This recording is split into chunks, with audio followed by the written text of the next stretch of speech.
What's going on, y'all, man? Welcome back to your favorite anime podcast, Otaku Perspective. I'm your host, Jordan, here with my co-host, man. We got TJ. Spava. We got Theo. What up? Man, last week we reviewed the first 24 manga canon episodes of Boruto. Man, if you haven't checked out that episode, please go check it out. This week we got Tokyo Revengers Season 1. Man, and also TJ's week to pick what we got next. Sure. Man, so for our thoughts on Tokyo Revengers Season 1 and to figure out what we're watching next week, man, stay tuned, man.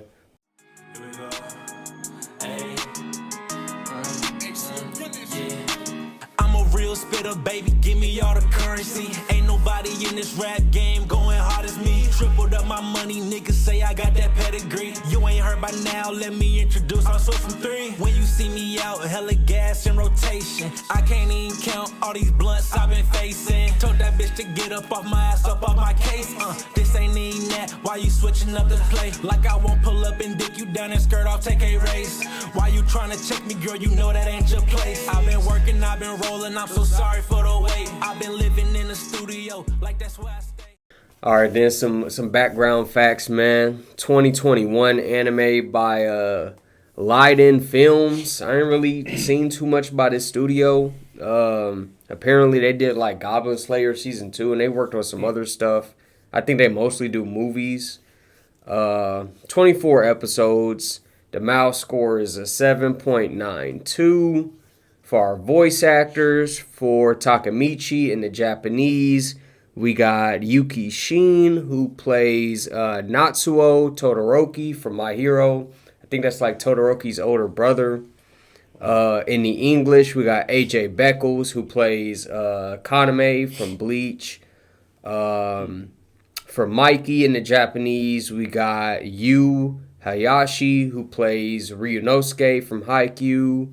And in the English for Mikey, we got Lee Alks, who plays Thorfinn from, of course, Vinland Saga. Okay.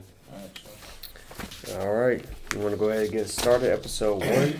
Yep, episode 1. Here we go.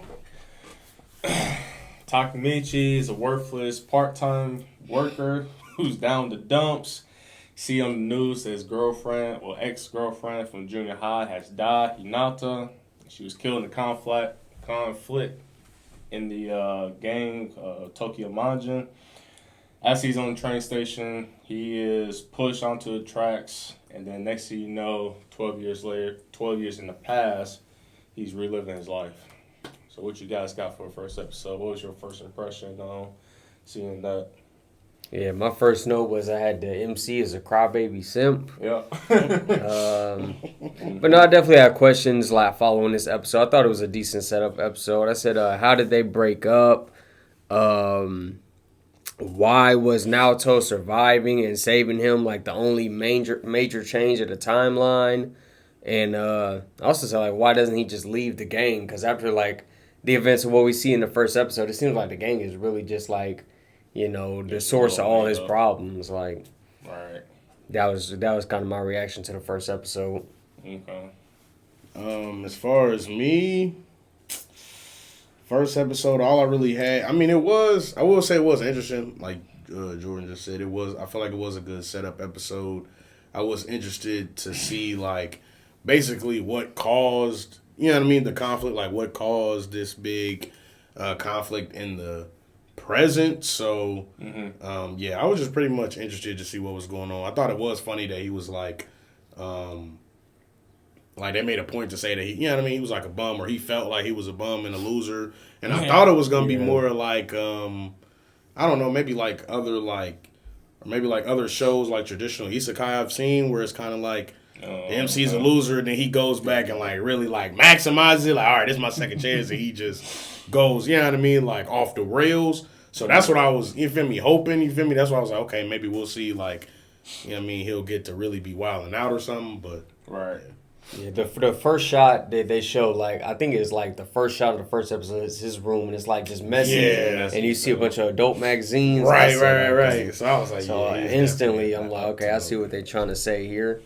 Right. Straight up. No, for me, since this was my second watch through, I I kind of went a little more detail just because of how I know the character and all, and it just reminded me so much. I was like, damn, man, just like how you say how he must have a crybaby. He is like, damn, man, this is why this dude low key ruined some of the aspects of the show for me going forward. Cause like every single time I see him on screen, it's like, all right, what somebody's gonna say to him is just gonna make him break down and cry. Like it was kind of annoying, and it kind of reminded me of Itadori. Not Itadori, but Deku from My Hero Academia, how he was in character and everything like that. I was kind of glad they stayed at the plot already. It was like, all right, well, he's just going to go back in the past and try to get his girl to stay alive. His ex. His ex, right? Right. Which was funny to me because I was like, okay, why do you even give a damn? Because, like, how many years has passed and you just all of a sudden just like, I was going to go back to the past for that reason. And then when I seen that he woke up in the past, I'm like, okay, time traveling, so how this going to correlate in the show, will it make sense? It's going to be somewhat explained, and just going forward from there. That's pretty much what I got for that. Yeah, I think in the beginning you almost think it's like isekai or something because it doesn't even he didn't even go back in the past like the handshake. All you really see is like, you at least assume he got hit by this train. Right. So it's like, okay, what the fuck? Yeah, exactly. So, yeah, first episode, it was cool, I guess. Going the second through, I was all right, I remember now.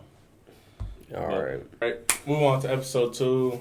We get Hinata's brother, Naoto. He is talking to Takemichi, going back in the past to prevent the 2 leaders of Tokyo Majin Gang, Sano Majiro and Kisuke Teta, from meeting so they can save Hinata. But what awaits Takemichi 12 years going back is that he's still a slave to Kiyomasa. What you guys got for episode 2? I really like the ending. We see the ending in this episode. Okay. The song and the visuals are both really good. Mm-hmm. I had in my notes I like this a little bit better than episode 1. Mm-hmm. I definitely question how would his plan go exactly, or trying to stop the 2 gang leaders from meeting in the past. So that was going to be interesting to see. And he had a self-improvement type angle or ideal to him about him in this episode, and I really like that. Yeah, I definitely pretty much in the same vein. I did note, I thought it was kind of funny how he went from just getting beat up, to really having I guess reaching his limit and basically saying all right, I've had enough. And I thought, this show was gonna follow, like I said earlier, I thought the show was gonna follow a more heavy, self-improvement, kind of second chance, really taking advantage of it. And I thought, he would just basically not be a big crybaby or just, I felt like earlier in the episode, he even calls his friends. He was like, man, I thought my friends was lame, but being back here, we having fun. I'm like, I thought your friends was lame. I've never thought that about no group of friends I've had in any year of school, whether I was popular or not. So when he had said that, you feel me? I'm kind of like, damn, he really views himself, lowly or not well. And then seeing him kind of stand up to Kiyomasa at the end of this episode, or at least having that inkling and saying, all right, I think I'm going to have to stand up to him, really had me optimistic as far as the rest of the show. Okay, we're going to really see him somehow really start to change things around. So, yeah, I thought the episode was cool, man. I was just, like I said, I was optimistic and looking forward to the rest. Okay, interesting. Yeah, I had a question off the bat is when he goes to the past 12 years ago, what is his body doing in the future? How is it operating, autopiloting? Is it just going off of what his recent decisions were in the past? Is it affecting his character in the future? Is it changing him some kind of way? So I kind of had that thought going through my head watching episode 2. I definitely thought about the way that the powers activate with Naoto, just simply physical touch. It's all right, so how is that exactly being explained? Because even Naoto had some sort of theory of, all right, how can we actually go back in the past and future, and you just really have to just meet me? So I was like, okay, well, how is it that his theory is going to match up to saying, It's going to go exactly 12 years back. You know, well, it could go back even further and that was shorter maybe. So that was something that came across my mind. Yeah, the whole scene where he's pretty much standing off against the other gang members, it was kind of frightening me how he just thought it was just going to go smoothly. He would just get his ass beat. I was like, okay, well, it literally remembered just how the character he's going to be throughout the show. But it's funny to me that y'all say y'all looking forward to a more improvement of character he is, which you do see that every now and then, but it's not like a drastic change of character. Like he said, Isekai, something like that. You see them just change so at a fast pace, but for him, it's more like it's a lot of redundant scenes in the shows where it's just, you know, you don't know what you're going to get out of him. But you do see spurts of him actually getting courage and confidence and all that. So, yeah, that's pretty much what I think about episode 2 and his character on that note. Yeah, with like him going back, I feel like they could have played into that more with like his body in the present, like you know, basically being asleep or whatever. Like they said, like being in suspended animation. I'm like, they could have did a thing where like, oh, he can only be in the past for so long, because obviously, like, if you're not, you know, moving your body and you're not moving your muscles and shit, like, right, like you could just turn into a vegetable. So I was like, maybe they incorporate that into the plot where, all right, bro, you go into the past, you can only, you know, you got time limit on, how you long know, before you got to come back to the future and check in, but that never ended up happening. But I thought, you know, that could be a interesting plot point if they use that. Yeah. Alright, episode 3. We got Takemichi challenging Kyo to a fight. Despite getting his ass whooped, he just didn't back down. And he starts to make Kyo to panic a little bit. And then next thing you know, you see the introduction of Draken and Mikey as everyone show face and salute to their leaders. What are you guys' impressions on seeing Mikey and Draken? You guys thought they was going to be a big plot point in the show, or did y'all just thought they was gonna be just side characters and wasn't gonna be too important? I've seen Draken's like character before, like I think like promo art or maybe like a clip or something. But no, I mean, obviously you see like the respect or whatever that they demand, right? But just upon like just seeing like the character designs and that's it, not really like much. Yeah, I think as far as me, I didn't really know what to expect. I mean, I kind of assumed, like, all right, maybe the show's going to involve them more just because he's supposedly the leader of the gang. Right. But, yeah, I didn't think too. I mean, I thought Draken's character design was kind of cool, obviously, with the tattoo. Oh, tattoo. I thought that shit was hard. But other than that, yeah, I really didn't know what to expect. I ended up, like, really liking Mikey's character and Draken. I really ended up liking both of their characters, and I didn't, I mean, obviously I didn't think that when I first seen them, but. Right. Gotcha. Yeah, just speaking like on Draken's design, later on they have like the scene where they're like the public bath. Oh, yeah. And like his hair's down. And then they just like get up and walk out. When they walk out the fucking front door, his hair's in a braid again. I'm like, what the fuck kind of magic ass hair he got? Man. That shit was just funny to me. Yeah. I know we kind of mentioned this off camera, but what do you guys think of seeing teenagers in gangs rather than adults in gangs in this whole aspect? So I know me personally, because we talked about this off camera. I know, like, looking back after seeing the entire show, I feel like my opinion and like my perception on it changed because I kind of see how the show kind of like limited itself. I feel like, and like what it did or what it could have done. But to start out the show, you know what I mean? Just like typical anime, I didn't really think much of it. And I didn't think that the age of the MC or the different characters in the show would limit what they're able to do, or, you know what I mean? Like how they're able to have an impact on the gang or in this supposed like criminal underworld, because, right. You know what I mean? I'm like, if you've been watching anime, you've seen teenagers and kids do plenty of crazy stuff. So, but I will say, like, later on, the show does kind of make a weird point of, like, showing just how, like, limited Takemichi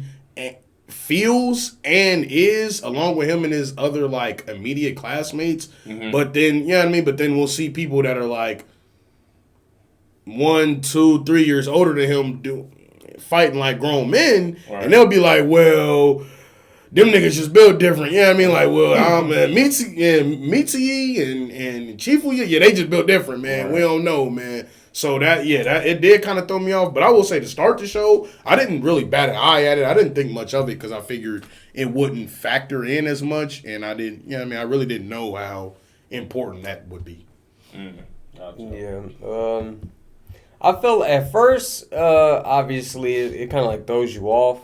All right. Long term, like after the show, I feel like it worked, kind of fit for like the story that the author was trying to tell, just in a sense that, you know, they just ride around on motorcycles and they have like gang fist fights and brawls and stuff, and that's it. Yeah. Where, you know, had they been adults, you probably have to incorporate, you know, like darker themes of like organized crime, prostitution, and things like that, drugs. Right. They obviously would be factors in like a more adult gangs. And if the author, you know, purposely wanted to avoid those types of topics, then I could see why, you know, they would make it like, oh, they're middle schoolers, so, you know, they just get into fights. Right. If that's all you're really trying to, you know, write your story about. So I can understand to a point why the age was chosen. And then obviously it's a shonen, so you know, relatability for the readers, I guess. Gotcha. So I can see that, but like that makes sense. Cool. Yeah, I ain't got really much for this episode. The only thing that really stood out to me was pretty much add on to what you guys saying about Takemichi's character growth. I mean, the scene where he pretty much stands off against Draken, when Draken pretty much was like, hey, you come with me, and then Hinata shows up and put his hands on her, and then Takemichi just like stood his ground. I kind of felt that. That Takemichi right there, he's still in business. It's like, hey, man, I'll go with you, but just don't put your hands on my girl, man. Right. And then Draken just kind of just gave him just like, what'd you say to me? And then, you know, Takemichi just stood his ground. So I thought that was pretty cool. Gained his self-esteem after the fight with the old dude. But, yeah, episode 3 was kind of cool at that point. Yeah, I had a note for episode 3 that really didn't age too well. At that point, I was like, you know, I like the fact that Mikey, like, took a liking to Takemichi because of the power and not just because of, like, some random plot convenience. Because I forgot what it was, but it's something made me think that he had noticed or maybe he knew about Takemichi's power, and that's why he befriended him. I was like, okay, thank God it was something to do with the power and not just random, oh, he's the MC. Of course, you know, the guy's just going to like him for no reason, but that didn't end up aging too well. And then I definitely had to, like, question, like, is Mikey really as nice as he seems? Because in these first, you know, episode 3, when we first meet him, it's like, okay, he's supposed to be the leader. We see how strong he is. But other than that, he seemed like almost too chill. Yeah. And it's like, you know, what is he planning? What does he have up his sleeve? Because even, you know, to an extent, Takemichi is kind of like, why is he like me? Or like, you know, he wants me to come, you know, with him. Fuck. Right. You know, what's going to happen now? He's kind of like wary of the whole situation.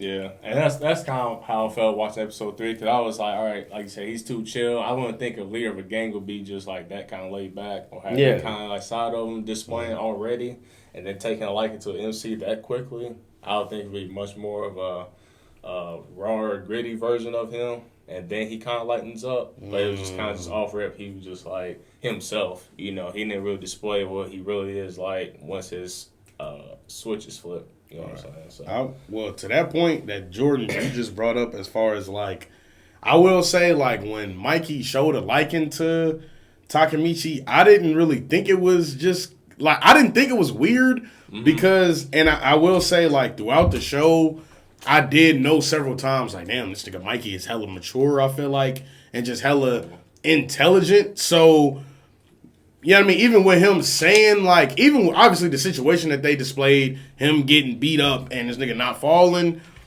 I feel like the show was trying to, you know what I mean, convey that, like, Takemichi has a lot of heart, which he does, which makes sense, as you say. Like, there are certain points where you'll get a certain Takemichi that's like, he's standing on business because he got a lot of heart. Yeah. And I feel like I thought, you know what I mean, Mikey seen that and was like, oh, okay, you know, what, you know what I mean? Like, okay, he's just a little kid now, or he's young, whatever the case may be. This is the type of person, you know what I mean, I want in my gang, because he seemed like, you know what I mean, he got integrity, he stand for what he, and even Draken had made that point, like, not a lot of people are, you know what I mean, willing to stand up to people bigger than them just for what's right or what they believe in, as opposed to what's convenient or who they got backing them up. So I thought that's what he, you know what I mean? I just assumed like that's what it was. Yeah. But yeah, it's like, I feel like, yeah, Takemichi has a lot of heart, but he's not. And I feel like I just assumed that would come part with more confidence and courage,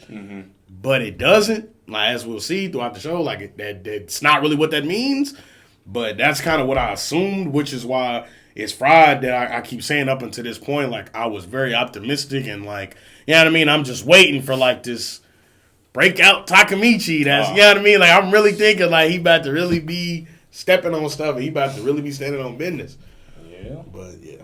That's what I had. That's all I had for number 3. I was like, okay, Mikey's hella mature and he seems to kind of promote a code of honor, which, you know what I mean? Like, he even kind of punished Kiyomasa and was like, like, you know what I mean? He like, bro, this shit's stupid. Like, yeah, we should be doing more important stuff, or, you know what I mean, whatever the case may be. Like, nigga, this, you bullying little kids and picking on them is dumb. And as we see later in the show, they kind of went through the same things before they, you know what I mean, certain members went through that before they even became part of the gang. So it all made sense to me.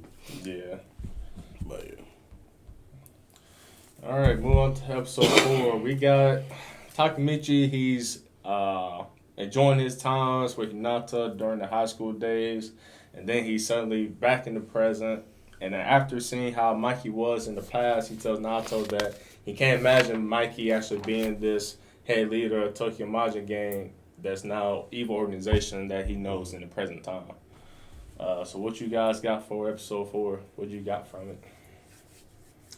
I just thought the twist was really good. Like, Akun being the one that tried to, like, push him onto the train tracks. Oh, yeah. Mm-hmm.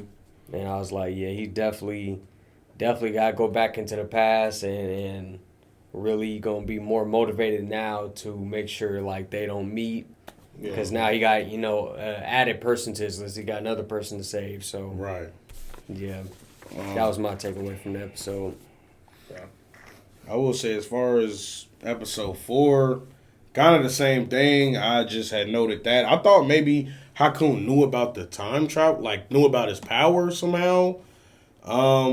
Just because, like, when he had revealed, like, I'm the one that pushed you on the tracks, it was very, like, cryptic. And I thought either Hakun or Mikey or Kisuke or somebody in the gang. And I had this kind of thought, like, really for a lot of the show, that one of those guys had the same ability as Takemichi, and maybe, like, Takemichi going in the past, you know what I mean, like, going between the past and present, altering things, was kind of, you know what I mean, like, messing up their plans and like, you know what I mean, altering things for them. So that's kind of why during the present, there's, like, it seems to be, like, this attack on Takemichi and the people close to him. But, yeah, other than that, I was just kind of, I thought the twist was cool, and I was just kind of really intrigued, I guess, and just interested to know, like, you know what I mean, like, what's next? Like, how does this unfold, bro? Yeah, and it's funny you said that, because I was going to mention it later, but since you brought it up, it was a later time where I thought, I was like, bro, why is every time my man goes to the present,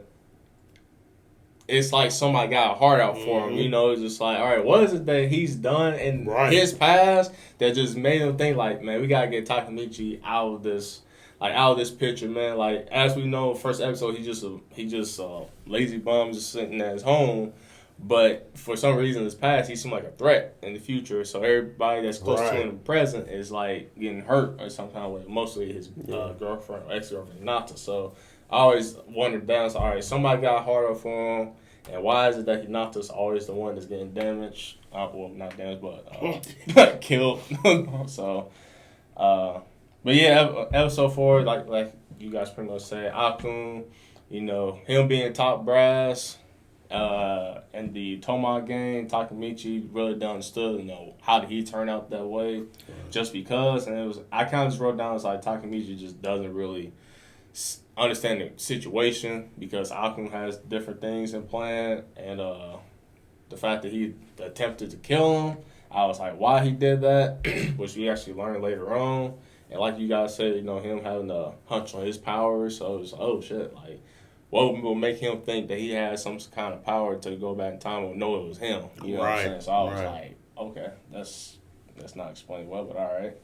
But I definitely thought it was a crazy change of character appearance for him. You see him in the past, and now just like, dang, my man really went off the edge, bro. I'm like, he's all tatted up, bald. Off the edge is crazy. It was crazy, man. I will say, I thought that was cool though. I thought that was like one core aspect that, like, every time, or just, I guess, later in the show when they went back to the present, I did enjoy seeing the characters, like, their new character designs for that time skip. I always thought that was cool. I don't know why, just some of them, like, some of them look, like, cooler, or, like you said, like, more of a gang member or whatever, and it just, kind of, like, promotes that thought of, like, dang, like, dang, what have they been through, or, like, like, what made them do that, like, so, I always thought that was cool, and I thought Hakun's, like, in this episode, I thought his was cool, because, last episode we just seen him with that pompadour, so when I seen him shaved, I'm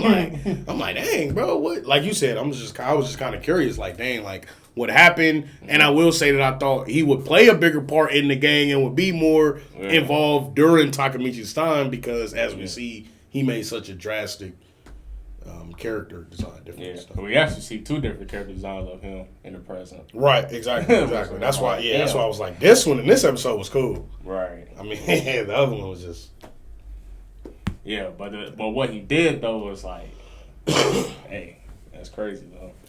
Yeah. They also bring up like Draken dying, so definitely begs to, like, you want to see circumstances revolving around that and how that could have happened. Even though, like, they tell us, but you want to see, like, what happened. Hell no. Up to that point. Right. Yeah. All right, episode 5. You got Naoto finds out that he is confirmed 12 years ago. The Tokyo Magic gang splits into two. You got the Mikey faction, the Draken faction, due to their disputes. And like Jordan said, Draken ends up dying. Despite telling Naoto telling Takemichi this, Takemichi refused to believe that they were ever getting a fight just because of his past experience in this past couple episodes. So I pretty much got at this point, because we had a couple characters in the past wondering about Takemichi. It's like, you kind of changed. You got a little nicer or gentle or something like that. I think it was Hinata who mentioned that. It's like you just more. She was like, you seem more mature. Right. Cause I was kind of questioning. I was like, was Takemichi like an asshole in the past or something like that?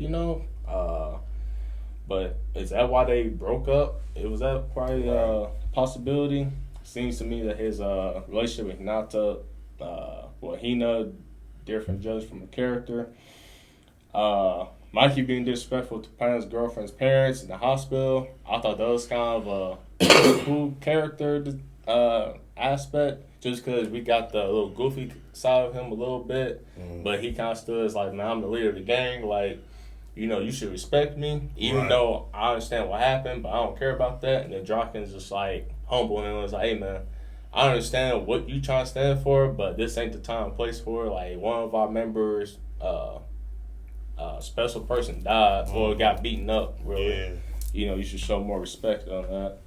So I seen that Takemichi witnessing that scene and kind of was like, I don't think that them two will actually get into beef with each other after their dispute there. So that's all I pretty much got for episode 5. That's really what stood out the most for me with this episode, is just that character development between like Draken and Mikey. Basically like trying to show us that, Draken is the one that keeps him like cool headed, and him like basically Takemichi realizing like, okay, if Draken goes or something happens to him, then that is definitely something that will facilitate like Mikey, potentially like turning evil and the gang just becoming more and more corrupt, and obviously that is the reasoning he uses for like why Hina ended up dying at the festival. Yeah. So definitely making it, driving home the point even more for him to make it his mission that Draken doesn't die. Mm-hmm. And then also we kind of got like this, thing happening with was it like Pa's girlfriend or his friend's girlfriend? It was like Pa's brother. Yeah, his friend's girl. His brother got beat up and they like. Okay. So the whole like gang war that was kind of like bubbling up to the surface in this episode. So accumulation of that. But those were my takeaways for this episode. I would just say for this episode, pretty much what y'all said. I thought just hearing about the Mobius gang, that kind of threw me for a loop because, you know what I mean? Just like, I guess hearing about how brutal they had did, like, Paul's brother and his girlfriend or whatever, it definitely threw me off, and I thought, like, okay, this is going to be a turning point, you know what I mean, in the show. Like, maybe we'll head down, like a darker, like, more grittier path just because, like we said up until this point, it just had been, like, fist fights and stuff, so I'm thinking... Right. You know what I mean? I wouldn't think nothing like you know what I mean? They would be fighting over nothing like that. And other than that, I will say they definitely did show a good job of. They definitely did do a good job of showing Draken as being kind of like that voice of reason, that kind of like you said, that kind of like calms Mikey down and like helps him kind of see the bigger picture of things and not just being so like. I don't know, I guess like enraptured in kind of like that gang world, you feel me? Like even in that moment, he like, cause these are his parents because they don't care about no gang. You know what I mean? Like, and I didn't know if it was the brother's parents or the girlfriend's parents. I didn't know who it was. The girlfriend's parents. I'm about to say, I think it was the girlfriend's parents, which has made more sense of why, like, man, they don't care about no gang. Like, all they know is something bad happened, you feel me? Yeah. So I definitely, like, really what Jordan had said, I definitely thought, like, okay, I thought Draken would play, you know what I mean, would start to play a bigger part as far as, like, as we see, he's going to have to, in some form of way, either become, like, I guess, like, the goal of the mission, like, all right, we got to keep either Draken alive or we got to keep him and Mikey together or, I was just kind of under the impression, like, the show's, I guess, the MC's target or goal would have to shift more towards Draken, seeing, like, how important he was to keeping Mikey kind of level-headed and stuff. Okay. All right. I follow you on that point. Yeah. All right. Mobius, man. Mobius. Don't want to be from Mobius, man. Morpheus.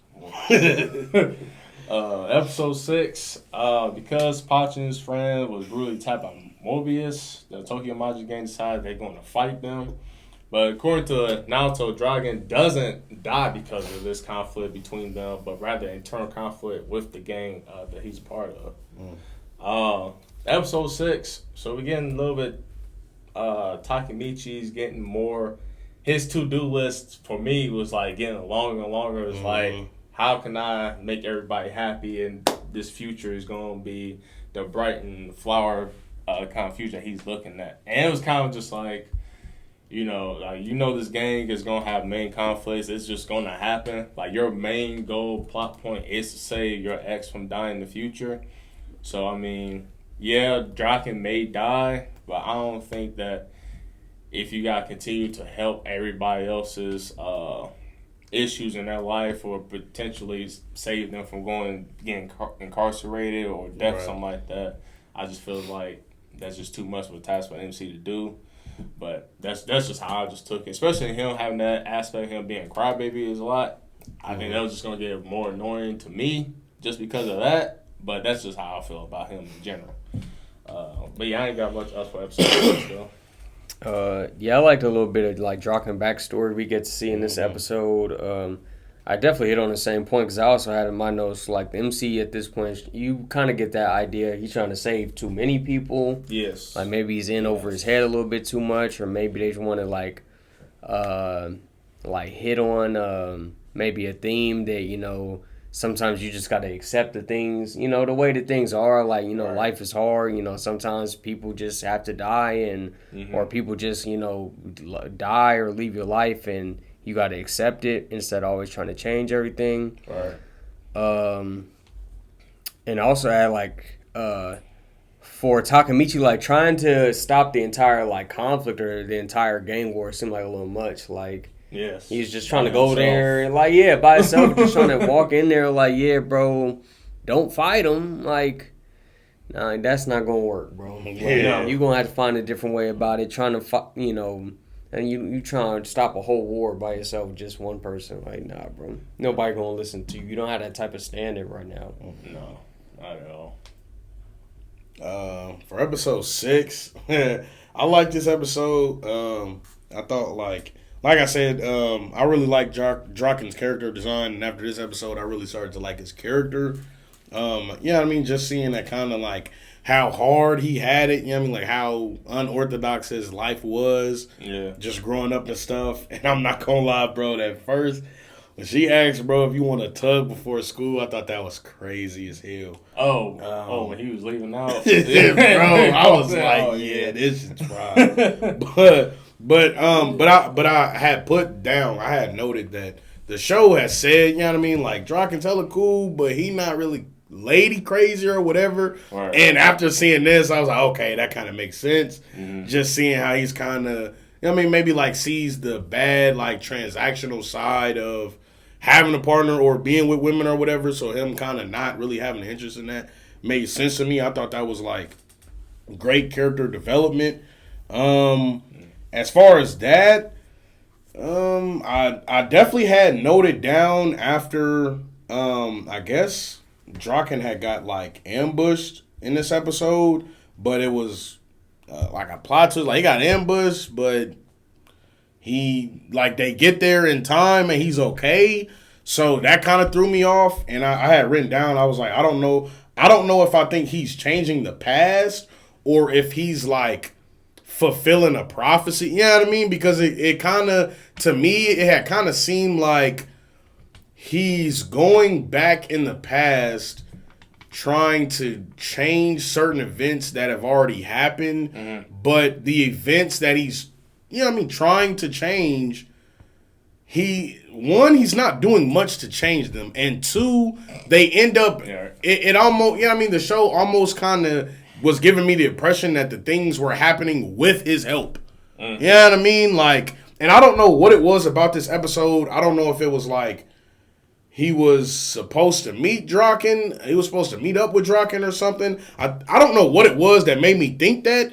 But then I got to thinking, like, I'm like, yeah, you're trying to, you know what I mean? I'm like the gang war stuff, that's out of your control. But I'm like, as far as like the battle with Draken, you feel me? And like we'll see in the next episode. I'm like, you helping, but you're not really helping. You know what I mean? Because you're putting him in a worse position that, as we see, is already in development. Right. You know what I mean? So it's not like, you feel me? It's not like you trying to take him, you know what I mean, to the store, and they see you taking them to the store, and they're like, oh, we're going to ambush him. It's like Draken was already headed to the store, and you started going with him, and then he got, you know what I mean? So it kind of seemed like he, not only is he not doing much to change it, but it just seems like he was kind of further pushing along this, like, snowball of, you know what I mean? Like, he was knocking down the dominoes he's trying to stop. Right. So I thought that would be maybe a major plot point that, like, I don't, you know what I mean? I don't know if that would be like a big revelation later on of like him, like maybe Jordan said, like, come to the realization, like, dang, maybe I was better off leaving stuff alone, or maybe me trying so hard and not accepting things the way they are, I made them worse in a way. Like, but that's what I had thought after seeing this episode. Okay. So yeah, All right. Now we into episode 7, just like what T was saying, we get in this conflict with the Draken and Mikey and them fighting the Mobius gang. Takamichi goes back in the past to stop the conflict between the two gangs, but Mikey and Pachin refuse to change their minds. Meanwhile, while they're gathered together, the opposing gang of Sanai barges in the members with the Mobius group to launch a surprise attack.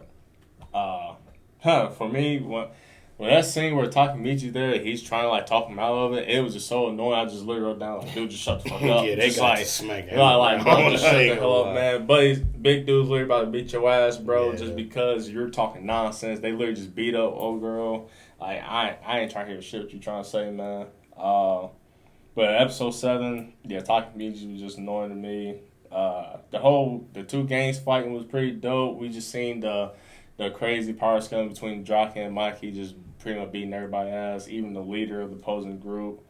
Yeah,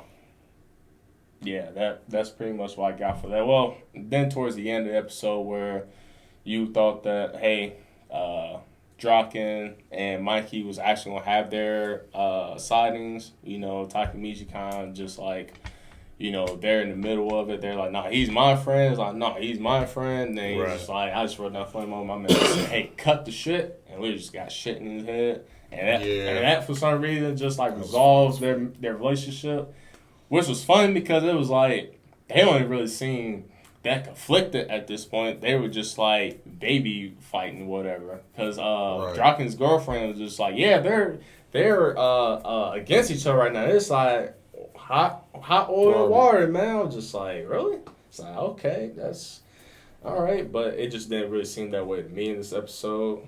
But all in all, the episode 7 was cool to me. I thought it was kind of crazy where my man Pa stabbed Osanai in the back. Yeah. I was like, dang, bro. Like, when I first seen that, I was like, oh, shit. Even Mikey was just like... I said, he cannot take a loss. Yeah, He, bro? Yeah, I was just like, damn. But, I mean, hey, you be on my girl, man. I guess that's an equivalent action, man. But, hey. But I thought it was kind of cool for him just staying his ground. Just like, hey, man, I did what I did. So, y'all got to go. I'm going to do my time because... it is what it is. All right. I kind of feel, your stance on that. And then I kind of just developed my own concept. All right, this is probably where they really had a fallout, Draken and Mikey, because Draken's probably like, hey, man, we got to go. We can't be caught up. He made his decision, but Mikey was like, nah, fuck that. We can't just leave our boy behind with the cops. Exactly. So I'm just like, all right. So Mikey probably was like, nah, we should have went back for him. Draken's like, no. So actually, that was like the real issue, but... towards the end of the episode, it seems more childish games to me. What you guys take away for 7 was? 7, I ain't gonna lie. First note, this one I knew the show basically just like, the whole formula of the show is just like giving us a bit of information, making us think we know what's going on, and then being like, nah, it's actually this. Mm-hmm. Like, they get ambushed, and I swear Draka said, don't worry, Paul's one of our best pure fighters. Oh, he did say that. And then this nigga gets his ass beat. Like, I literally wrote down, like, yeah, that's a crazy sequence. Like, that is so fried, bro. But other than that, I thought it was cool. I thought this episode was cool.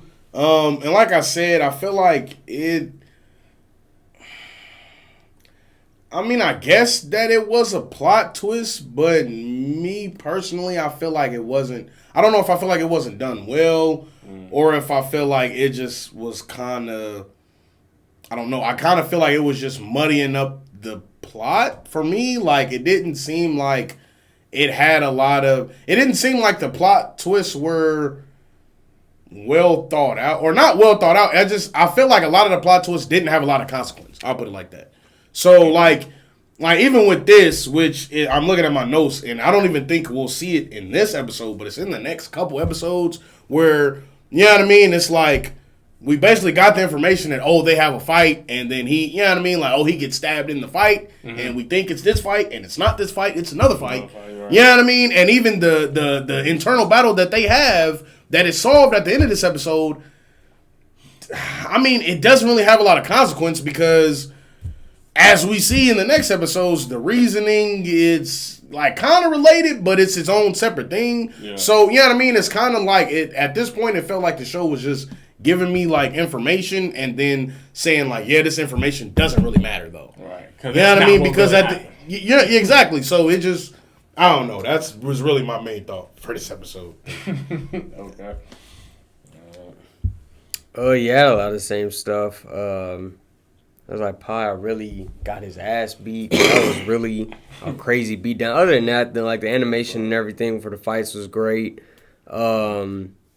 I also had like, bruh, why do they like Takemichi so much? Like, I definitely had that in my notes for this episode. Like, bruh, he's such a bum. So it was just like seeing him be so like, you know, friendly with him. It's just like, where's the explanation at? Right. But no, and then I kind of question like, will we get like the reason for like the conflict between Mikey and Draken like spelled out to us? Obviously, you know, they make an assumption later on in like the next episode about obviously it being behind or about the whole thing with Pa, you know, choosing to, you know, turn himself in. But, you know, in the moment, I was just like, you know, how are we really going to get an explanation? Because we just see, because after they run away, Takemichi like passes out and he wakes up in the hospital. And then Emma is just like, oh, you know, they're fighting.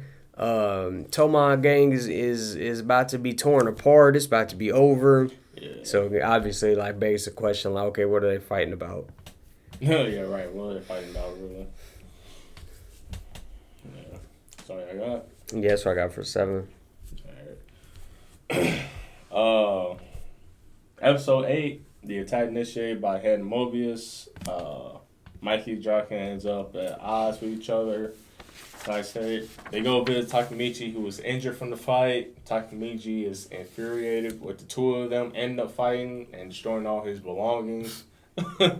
But that's the synopsis of that episode. But there's still a little bit more to that one because we see that they actually go to the playground and you see them kind of like making up over conversation. We see Ellen there and Hina there. And the other groups of, I can't remember the other cast member's name, but Takemichi's gang there as well. So we see like a whole bonding, a new relationships going on right now at that point. My thing was, with this episode, I was kind of thinking about Takemichi. I was like, this dude's like another Subaru, or is he just a worse version of Subaru? I just couldn't understand at this point, just because his character from episode 1 all the way up to episode 8. Definitely worse. Definitely worse. Yeah, but then he kind of made a little statement where he thought he was stronger in helping Mikey and Draken, but I was like, in what way, in shape, form, did you think that you actually got stronger to help Mikey and Draken in their fight? Like, I don't understand. Like, you still got your ass whooped, bro.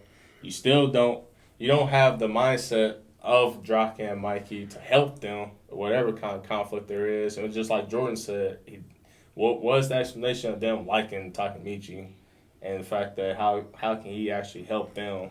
I just didn't understand that, what the correlation was with there.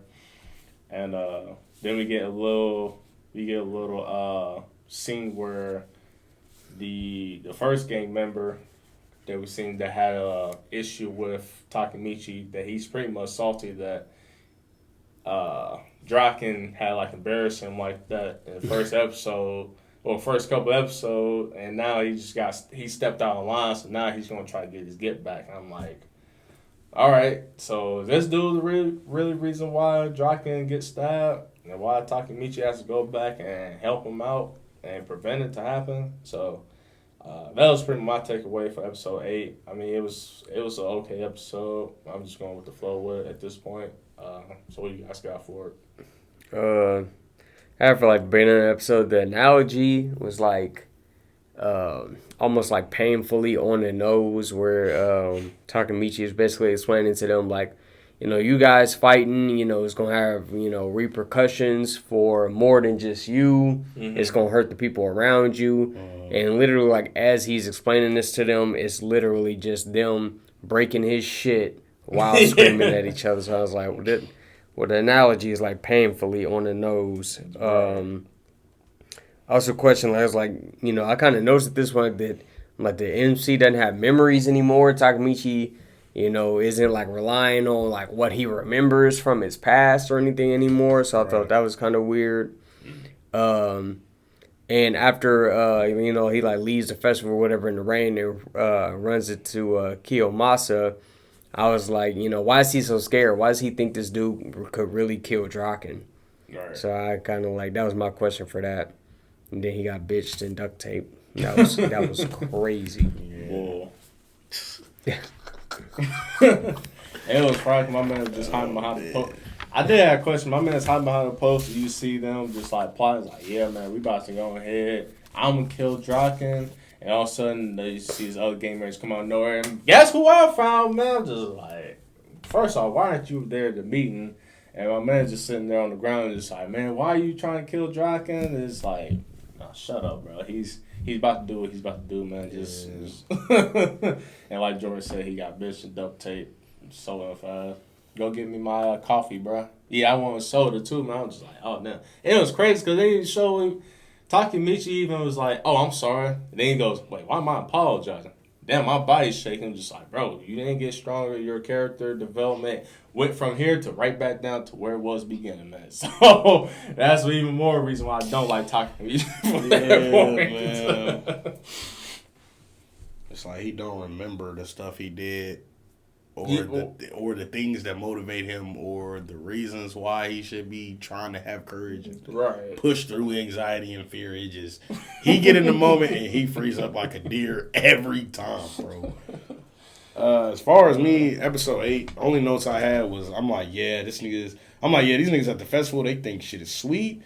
And then I just thought it was fried how they hog tied him up and basically just like super villain told him the whole scheme like, yeah, we gonna ambush him, we gonna stab him, we gonna kill him, and there's nothing you can do about it. I'm like, bro, what is going on? Like, you know what I mean? I'm like, why are they duct taping him? Like, he's, you know what I mean? I'm like, bro, if he really that weak, cuz if anything, I would have knocked him out and then be like, all right, cuz, come on. I'm not just spend the time the whole time, and you know what I mean? I just thought it was like funny how they like chose to humiliate him. Like they went above and beyond to humiliate him. And it was like he was basically on a date with his girlfriend. So it's like even if they didn't know that, that's so fried that happens to you. You know what I mean? I just thought that was fried. Yeah. Episode 9, Takemichi finds Draken taking on Mobius all on his own. Mitsuyo Takemichi is trying to help Draken, but they're overwhelmed by the number of the Mobius gang members. Takemichi does find Draken in the parking lot. He's supposed to die. So, what do you guys think of this episode?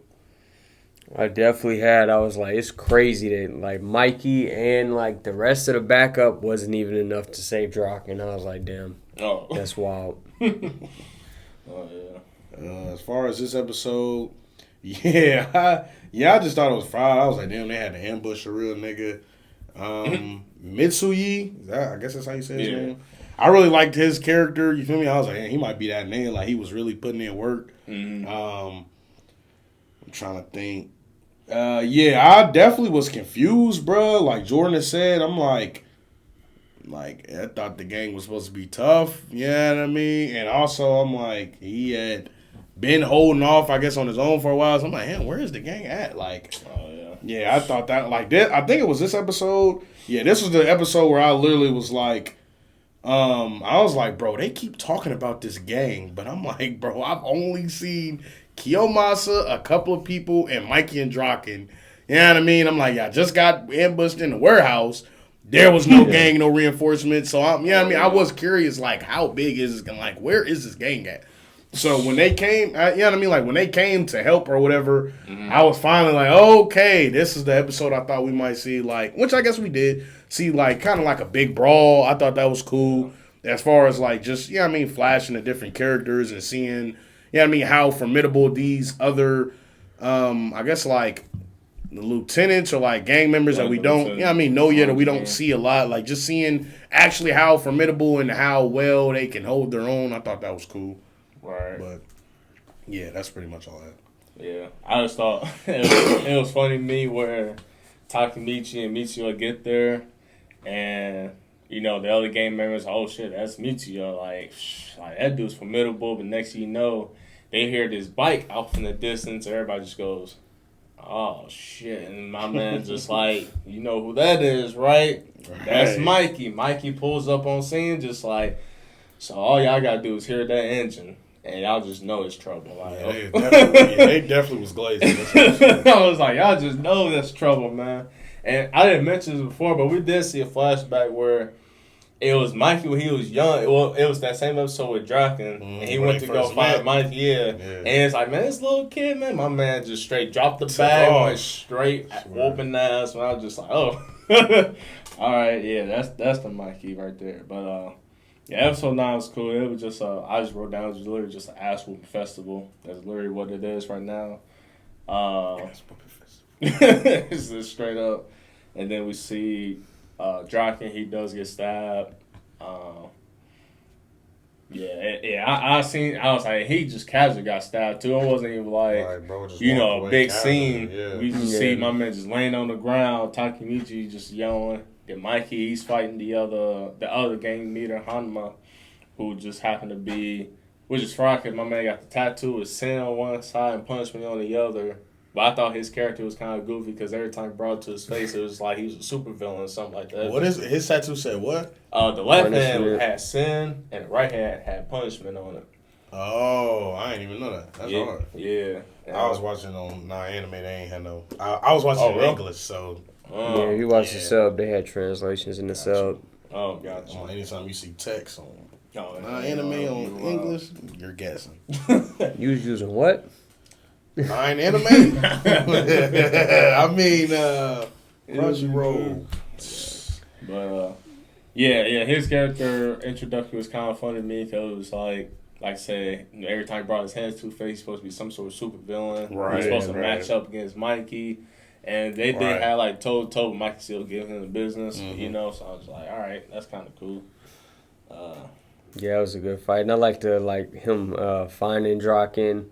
Cause that's the scene where he like walks past them in the crowd with like the bloody knife. Yeah, with the bloody knife. Yeah, and he notices, and then he like looks back and sees Draken on the ground. He's like, shit, I'm too late. I was trying, he was trying to find him in the crowd of the fight. So like, all right, this is supposed to be, if he gonna die, this is when he's supposed to die. And it's like, fuck, I'm too late. Right. Yeah. And then on top of that, old dude, I think it was Pon and Pa's friend, one of those two.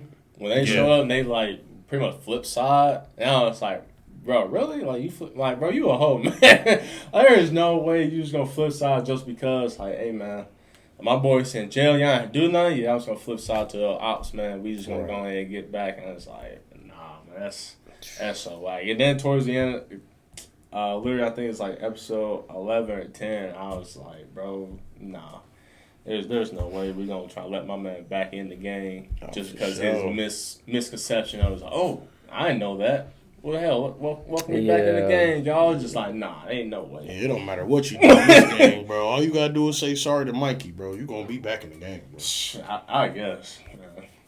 But that's pretty much for the wrap-up. Yeah, I think they said he was like trying to pay Pa's bail or something. Yeah, trying to pay Pa's bail, but Draken was there the whole time. Like, helping him out, helping his parents out. And shit like trying to pay his bail? I think it was like Draken and Mikey, one of those two. But I think it was Draken, though, the whole time. Yeah. I guess, bro, I guess he signed with Mikey and thought they should have got him out or helped him out, but... Right. And that's why he attacked Draken, but Draken was really the only one that gave a fuck. So, that's fine. Yeah. Episode 10, Mikey attempted to get into Draken, who was gravely injured, but Shuji kept getting in the way. Mikey then asked Takemichi to take care of him instead. While they are waiting for the ambulance, Kiyomasa and his thugs gets in the way. Episode 10, I definitely wrote down where my man Takemichi finally trying to stand up and Buddy just stabs him in the hand. I was just like, oh. And when I seen that, and my man started screaming, I was like, bro, this is a street fight, man. Anything sequence. I was like, anything goes, bro. It don't even matter.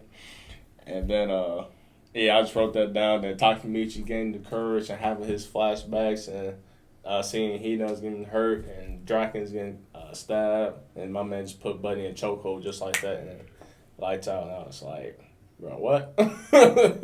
Where he getting on Nah, it wasn't just like that. Not just like that, but you feel me? My man definitely was holding him down. Should have went down. He should have been done. 12-year-old kid stabbed in the hand and pummeled to the ribs. Yeah, he definitely should have been down for the count. I won't lie to you. Yeah, but that's all I got for episode 10. Just that scene by itself. Yeah, I definitely had like they should have wrapped Draken's wound. I was like, he had no first aid training, no nothing. Like he just carried him, like bro. And I'm like, I understand he heavy, but why would you not yell out for it? That's the worst way to carry somebody, bro. I think he want to do it just because they're in game, but at that point, it don't even matter. It's just. And then when he was like trying to like, hype himself up to run the ones or whatever, Kiyomasa, I was like, nobody's buying the tough guy act. Yeah, chill the fuck out. And then at the end, I was like, bro, the ambulance taking fucking forever. Bro. Because we get the moment where, like, his little gang, jumps in and try to help. Because after he beats Kiyomasa, the rest of them like, all right, we're going to fuck y'all up. Yeah. And then I'm thinking, like, okay, the police about to ride, ambulance. Thank God, yeah. And then his little gang of dumbasses jump in, and then they get their ass beat. Just really to buy more time for the ambulance to, okay, now it's fine. They literally just were punching. Now you really saved. We just need more casualties. So. Man. That shit was crazy, bro.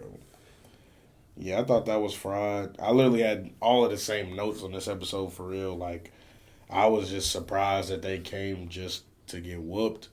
I don't know, like, it really was just like little stuff like, I don't know, bro. Like, if you stab me in the hand and I have enough strength to take the knife out, I'm stabbing you. I'm not throwing the knife down the alley behind me. Oh, yeah. Not doing that. That was annoying me because I'm like, bro, like, you just got stabbed. Like, if you have any inhibitions about not crossing that line, not using deadly weapons, taking it more than a fist fight, I'm like, bro, now's the time. Yeah. Other than that, I just thought it was fried. I'm like, there are too many scenes in this supposed fight where somebody is turning around and talking to somebody directly behind them while they're supposed to be fighting. I literally wrote that down. Like, bro, you do that to me and I'm going to smack the shit out of you, bro. I'm not going to lie. Like, you're not about to turn around and talk to bro behind you.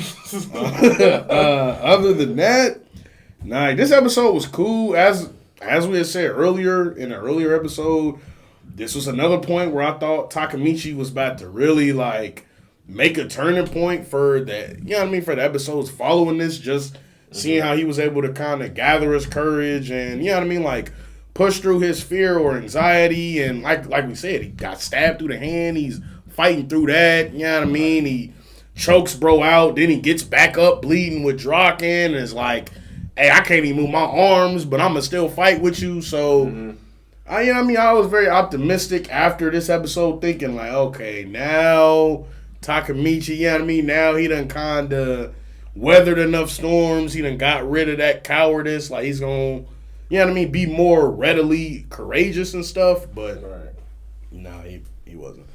But, yeah, that's all I have for this episode. Yeah. He does have a little moment. I think it's our next episode after that. Well, yeah, he got a couple more moments, but it's just, it's never like a full character development. It's just like a moment. Right, literally, it's just a moment. Right. Hama warns Mikey of the creation of Valhalla gang and the fact that he's going to be their vice commander of this new gang for episode 11.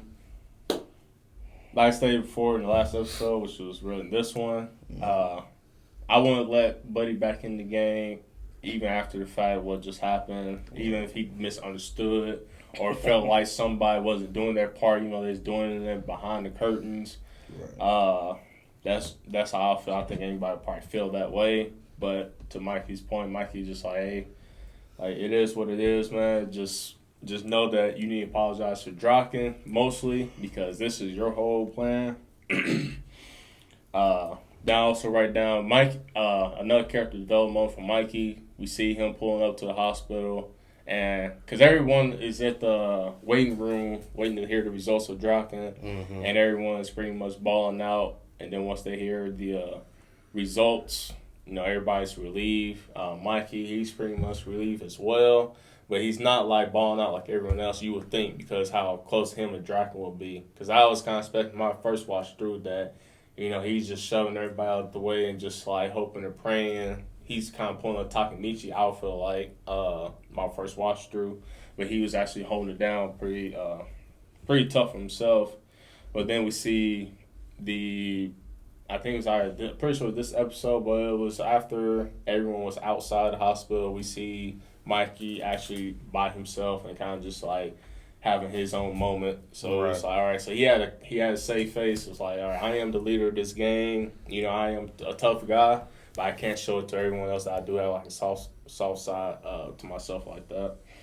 So I thought that was kind of cool for the character development. And we do have a scene, I think it was this episode actually, where Takemichi shows up to the hospital all dressed up and shit, and seeing Draken. Pretty sure it was this episode. And then Draken is pretty much like, bro, you think you head honcho now after what just happened, Yeah. bro? Like, that is not that, man. You still look goofy as hell. And then Takemichi, he kind of goes talk to Mikey. And Mikey kind of like, that's when he kind of suspects, oh, okay, how is it that you knew the Draken was going to be in danger prior to the fight? Like, who are you? You thought somebody was going to do this, and then now here you are. Like, what's the whole dealio? But then the only thing interrupted that whole conversation was the fact that Takemichi was dressed up in a goofy way. And that's the only thing that just saved it. And I was like, Yeah. I guess, man. But that's just his character, and that's just how they built those two relationships based off that. Right. But yeah, that's all I got for episode 11. 11. All I really got for 11 is kind of what you said. Like I had just noted. I thought it was Friday. He had had got such a big head, and when was gassing it after he was getting a little notoriety for saving Draken. Yeah. I definitely had noted though. I put why would he not be able to remember the things that have happened, or why didn't he create a system to inform himself of the changes that he's trying to make? Just because I believe in this episode, he goes back. At the end of the episode, he goes back in the future. Yeah, he goes back to the present, and he's like. I think this is the first episode where he wakes up and he's like, dang, where am I at? Like, what's going on? Mm-hmm. And I just kind of thought, and even not even that, but I guess this is kind of tied to the next episode, but we see later on in the show, and also even in past episodes when he's went to the present and came back, everybody, like we said, everybody kind of looks at him and is like, hey, man, you're a little more mature. Or even, I think, Hina says something along those lines, dang, man, you be having these spurts where you kind of real mature, and I feel like I'm talking to somebody older. Mm-hmm. And then, but every time he goes to the present and comes back, he's still operating with Hina and with the Tokyo Manja gang. He still, operates in a way that, everybody around him basically alludes to us that he still acts the same. Right. And and that was one thing that was throwing me off was, you know what I mean? If his mind is jumping back and forth, why would his 12-year-old self not at some point not run away, not, you know what I mean? Have a falling out with Hina, or not continue to be in the Tokyo Manja gang. You know what I mean? Why would he be coming back to the future? And he's still working part-time in this place, and he's still a bum, and he not, and he don't know nobody in the Tokyo Manja gang no more. No, you know what I mean? It was just a 2-week time where he was a completely different person, and then his life went back to what it would have been if he never did that. That was kind of throwing me off, bro. But yeah, that's all I had. It was, I think this episode and the next one kind of, that's all the notes I really had I was kind of getting to that point of what's going on right now. Right. So what, you think he should stay in the past and just... No, what I'm saying is, you know what I mean? When he first went back to the past, he was a loser, right? He said, I got beat up, I got bullied, I ran away, I left my friends, you know what I mean? And I just started working part-time jobs, and it's been 12 years and I've never been back. Right. I'm saying that after he been back the first couple times, after you go back, now you done beat up Kiyumasa, now you in the Tokyo Manja gang, now you know Mikey and Draken, you know what I mean? I'm like, why would you go back in the present and that not that not change? You know what I mean? that Like, why not would you change. not be in the gang anymore, or why would you not, you know what I mean, remember? And you know what I mean? And even so, when he comes back, people act like he was a different Takamichi. You know what I mean? Like in the past, right? in the past, yeah. Right, When he goes back in the past everybody for like says the it's second or different. third or fourth time, you know what I mean? Everybody is like, "Dang, bro, you was just a bitch ass nigga 2 days ago, but now, you know what I mean?" And I'd be like, "But this is the same like that. Takamichi." You know what I mean? Like that wouldn't make sense Like that, yeah. for somebody to, you know what I mean? Like you join my gang, you my friend. You beat up one of my vice captains. We hella cool, and then the next week, cause you go to school and you act like you don't know me, cause and then you leave for 12 years. Like that don't, you know what I mean? I'm like, it's like he's changing stuff, but it's like he's going in the past to change things, but you don't see the, I guess the ripple effect that I feel like there should be with the things that he's changing. So it kind of, it like makes it more isolated, but that I don't know. I just feel like little things were kind of confusing me. Oh, okay. Yeah, just like his interactions with characters and stuff was kind of confusing me. Gotcha. For 11, I definitely had like Takamichi should be in surgery after like his whole hand got ran through with a knife. And I kind of like, I thought that Draken would die, but since, you know, Mikey and Draken, you know, they weren't on bad terms, you know, in this timeline, that maybe that would be like the, basically like the plot twist. Yeah. Mikey, you know, Draken dies, but this doesn't turn Mikey evil. Because, you know, it's like they was on cool terms when he died. So maybe it'd be a different outcome, even though Takamichi would think, you know, in the moment, like, oh, fuck, I failed. But, you know, in reality, he really didn't. Yeah. But no, that's not what happened. No.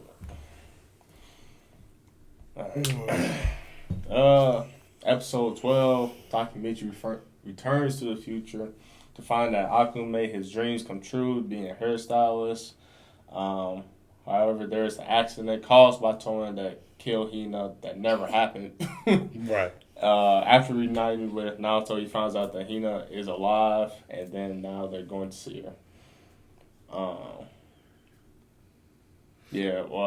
This episode, it was, I remember when I first seen it, I thought, all right, it's cool. Takamichi's still this, I guess, weak character who's still like a nerve wreck, even after not seeing Hina for some time.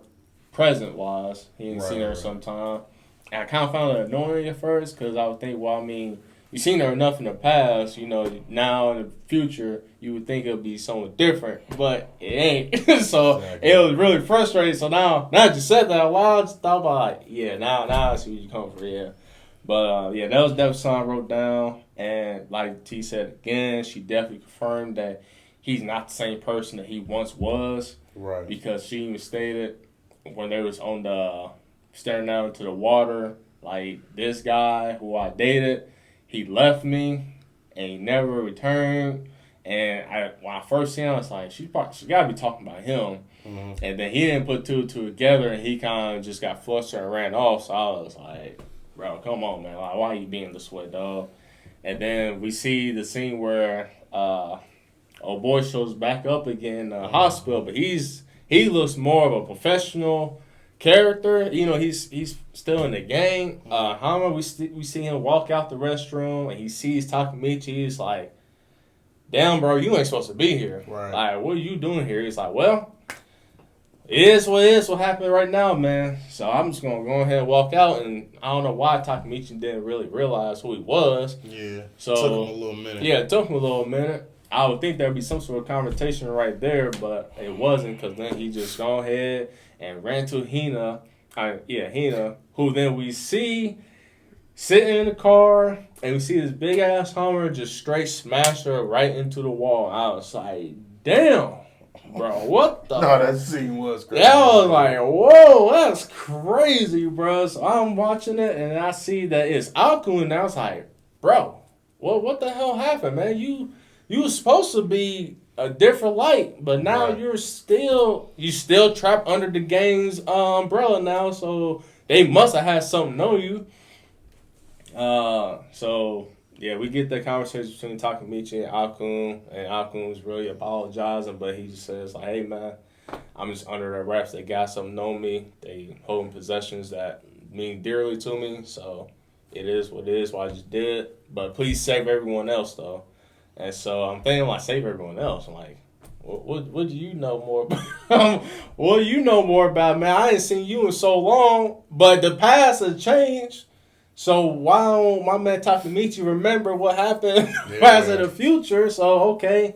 And now we see goes talk to Hina, trying to comfort her, but then she pushes away, it blows up, and then we get this hardcore moment of Takamichi saying, all right, enough is enough, I gotta change the past. Right. But yeah, that's what I got for that. Yeah, that's all I got for episode 12. Yeah, I feel like so much of this episode really like felt like filler. Like just like this whole like first half of them, Naruto trying to get them to like warm up to each other, and it's just dragging on and it just drags on for so long. It definitely like begs the question or like builds more anticipation to like the reasoning for like why they broke up. Mm-hmm. It's almost like getting to the point now where it's like, okay, this would have to be like a big plot twist or like, because, it's still a mystery and they've been building it and building it and building it. So it's like, okay, don't disappoint with this. Mm-hmm. What else did I have for this one? I was surprised that bro didn't call off the hit after Hanma he seen at the bathroom. Right. He didn't call off the hit. Like, he not in the car, bro. Hey, plan B, plan B. Or, you know what I mean? I don't know why he didn't just say, wait 2 minutes. Right. Wait 45 seconds, bro. Right. That was wild. And then I definitely have fuck Akun in this episode. Yeah, I was like, bro. Yeah, I didn't say that, but I definitely wrote down Akun was a hoe. He's such a bitch, bro. Yeah. I'm just going, hey, bro, I'm sorry, bro. I got to kill you again, bro. Sorry, bro. Yeah, right. They on my ass, sorry, bro. They found that tape for the... They found me at the Diddy party, bro. I'm like, bro, come on. Bro. Episode 12... And like I was saying for last episode, this one everything kind of hit ahead because I guess this episode we find out that this nigga Kisuke is just a canon event. Like, he's Lucifer incarnate. Like, you cannot get around him. Like, and I feel like when the show first started, they were like, hey, keep them from eating. Then it shift to Draken. Right. Yeah, I mean, then like the focus kept shifting, but I feel like this episode was like a refocus. Like, nah, bro. Kisuke's the one that we gotta take care of. But kind of like what you hit on, and for me, this is when it really kind of culminated because I thought that they had broken up because Takamichi ran away from home. Like, you know what I mean? He ran away from the town he was living in and went to live somewhere else, and that's why he broke up with Hina. But as we see, she still has feelings for him, meaning that the things he did in the past had some type of effect on her. Yes. But they didn't have any effect on him because he, for some reason, still felt the need to leave. Right. That's the whole thing that was blowing me, and it was this episode I literally put, like, why would he still run away or not stay in the Tomanji gang after what happened? And if him returning to the present meant that just the regular old 12-year-old Takamichi was back in his regular body, why wouldn't everybody around him try to remind him of the things that he's done that he might not be aware of, or why wouldn't he see that things have changed? You know what I mean? Like, if you were getting bullied as a kid and you wake up one day and a week done passed and they're like, cuz you friends with the bullies bully and y'all in a gang and you and your girl, you know what I mean? Like, why would you not be able to see, like, oh, damn. You know what I mean? Me and my friends aren't getting bullied. Like, I don't really have a reason to run away anymore. I'm going to just not run away. That's why I was so confused because I'm like, bro, what the fuck is going on? But, yeah, like I said, bro, Kisuke, we find out, bro, he's got grandiose evil machinations. He's got plans that are years down the line. And this is literally when I put Kisuke has got to be linked. I said Kisuke has got to be linked to Takamichi and or able to go back in time, as well as knowing how things have changed.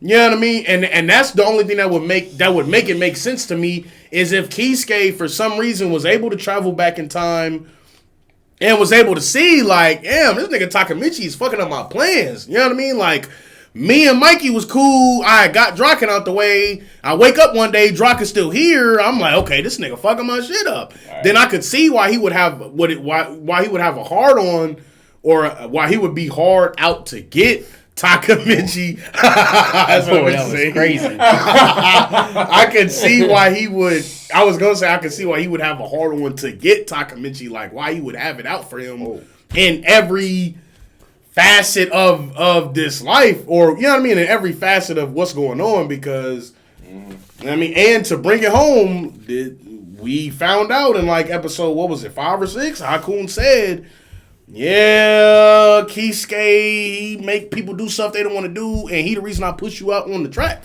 Right. So I'm like, even before you knew you could travel in time, Kisuke was trying to kill you. So, you know what I mean? That's why I was like, it's got to be something with him and Kisuke that either he doesn't know, he slighted him in some way, or him trying to change the future is messing up his plans, and Kisuke's able to see that and identify him with the things changing. But we don't really get an answer to that now. So yeah, I definitely thought that was like, bro, my man Kisuke Saki was just, he has to be some kind of mastermind. Cause we even see like towards we're getting there.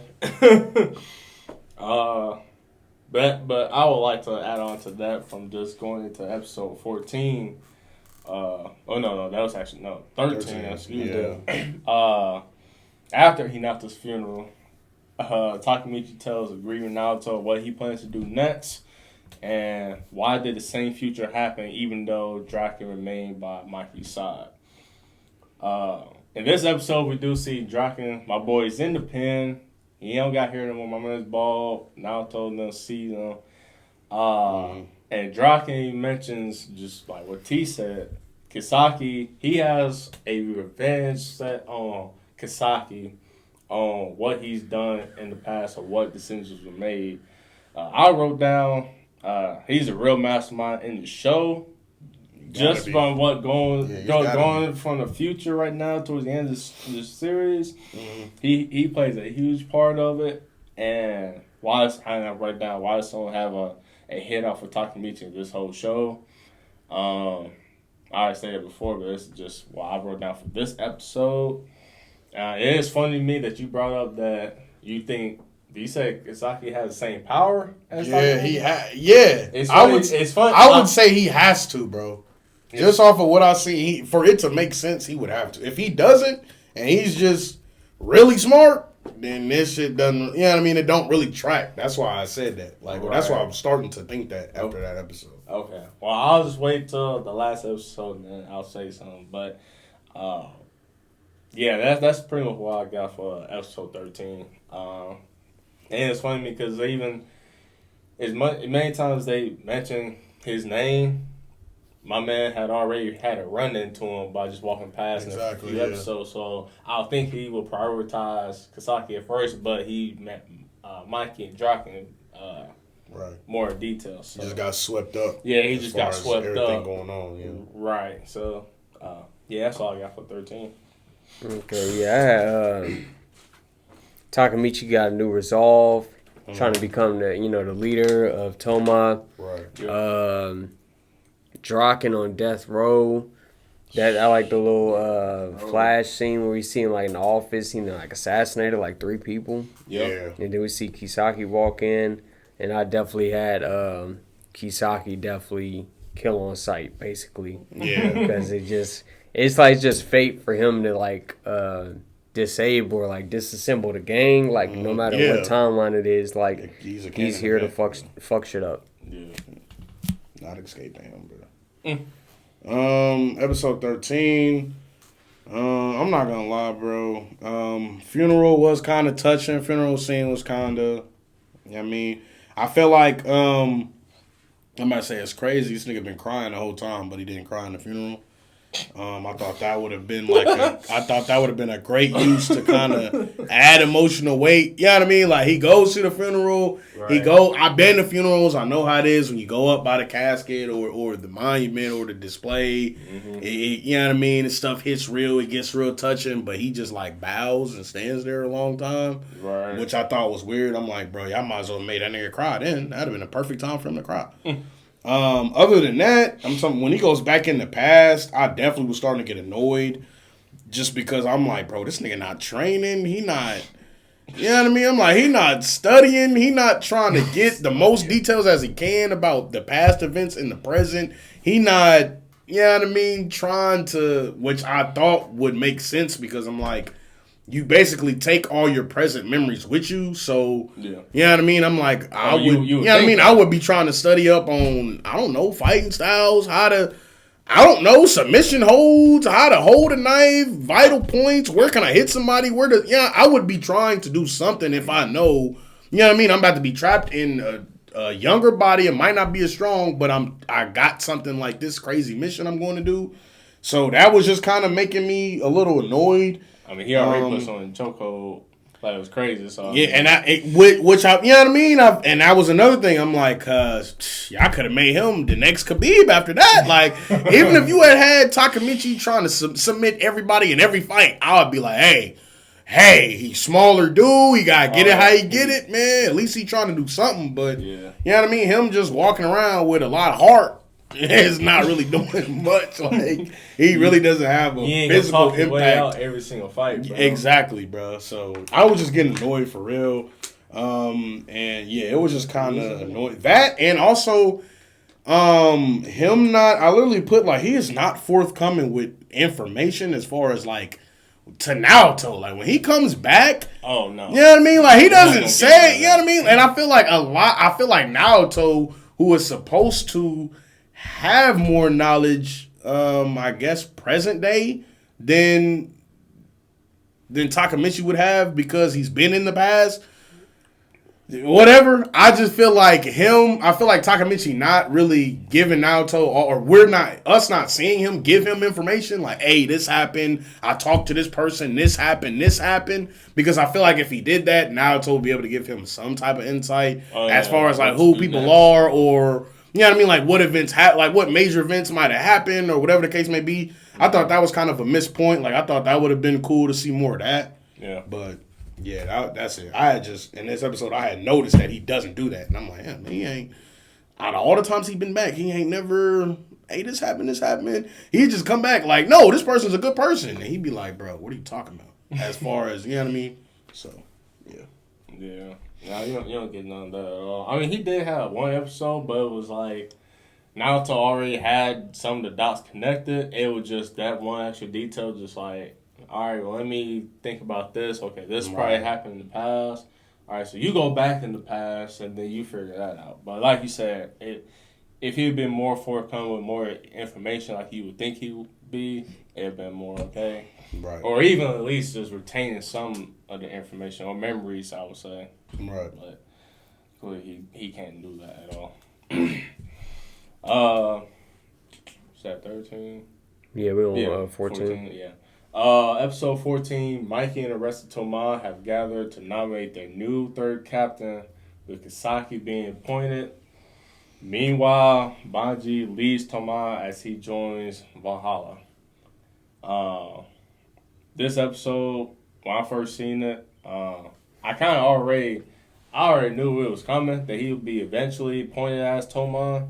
And I was like, well, if they're going to say that they don't want them, well, I kind of thought about it. So they said they don't want them to meet. I thought they're going to meet on a certain term. Right.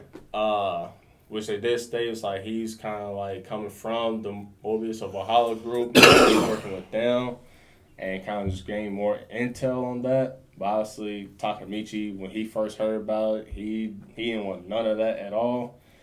So it was just kind of funny me seeing that again.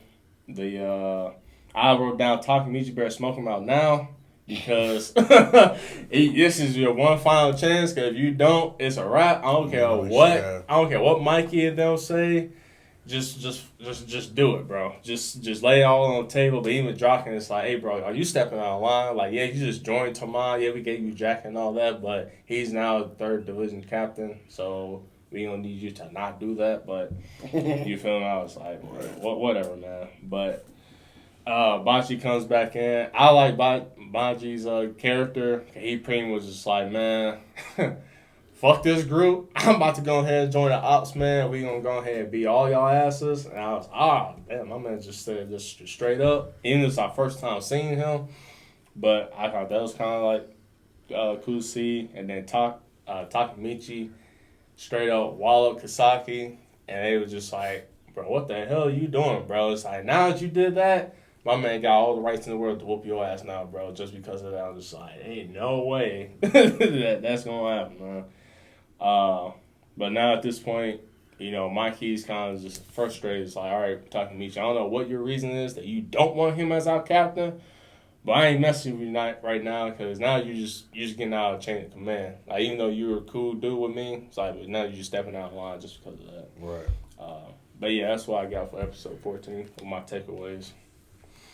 Yeah, I didn't see Kisaki being the 3rd seed. It kind of caught me off guard because he was kind of like out of sight, out of mind for a little bit. Mm-hmm. And then they just bring him in. I definitely didn't like Takamichi punching him because I'm like, fuck, you going to have to explain to bro later, like, that you don't fuck with him. He bad news, whatever. Right. But now that you just went up and punched him and kind of make it look like, oh, well, you just don't like him because he just beat your ass. So it kind of like fucks up his argument a little bit. And then the whole thing with Baji, obviously at this point we don't know how close like Mikey and Baji are. Mm-hmm. So I was kind of like, bro, you gonna tell us right in the middle of the fucking meeting that you switching sides and you think we about to let you walk out of this bitch alive? I'm about to go play for the other team and you telling us that dead ass right in our locker room. You think you about to make it out the locker room in one piece? I ain't gonna lie, that's probably. I'm like, what the fuck? He said that. I'm like, hey, they definitely bad jump him, right? Right. That's what I was expecting. What gang is this? Hey, Crip, I'm blood now. We think you bad. What? Nah, I ain't gonna lie. I literally had them the same thing written down.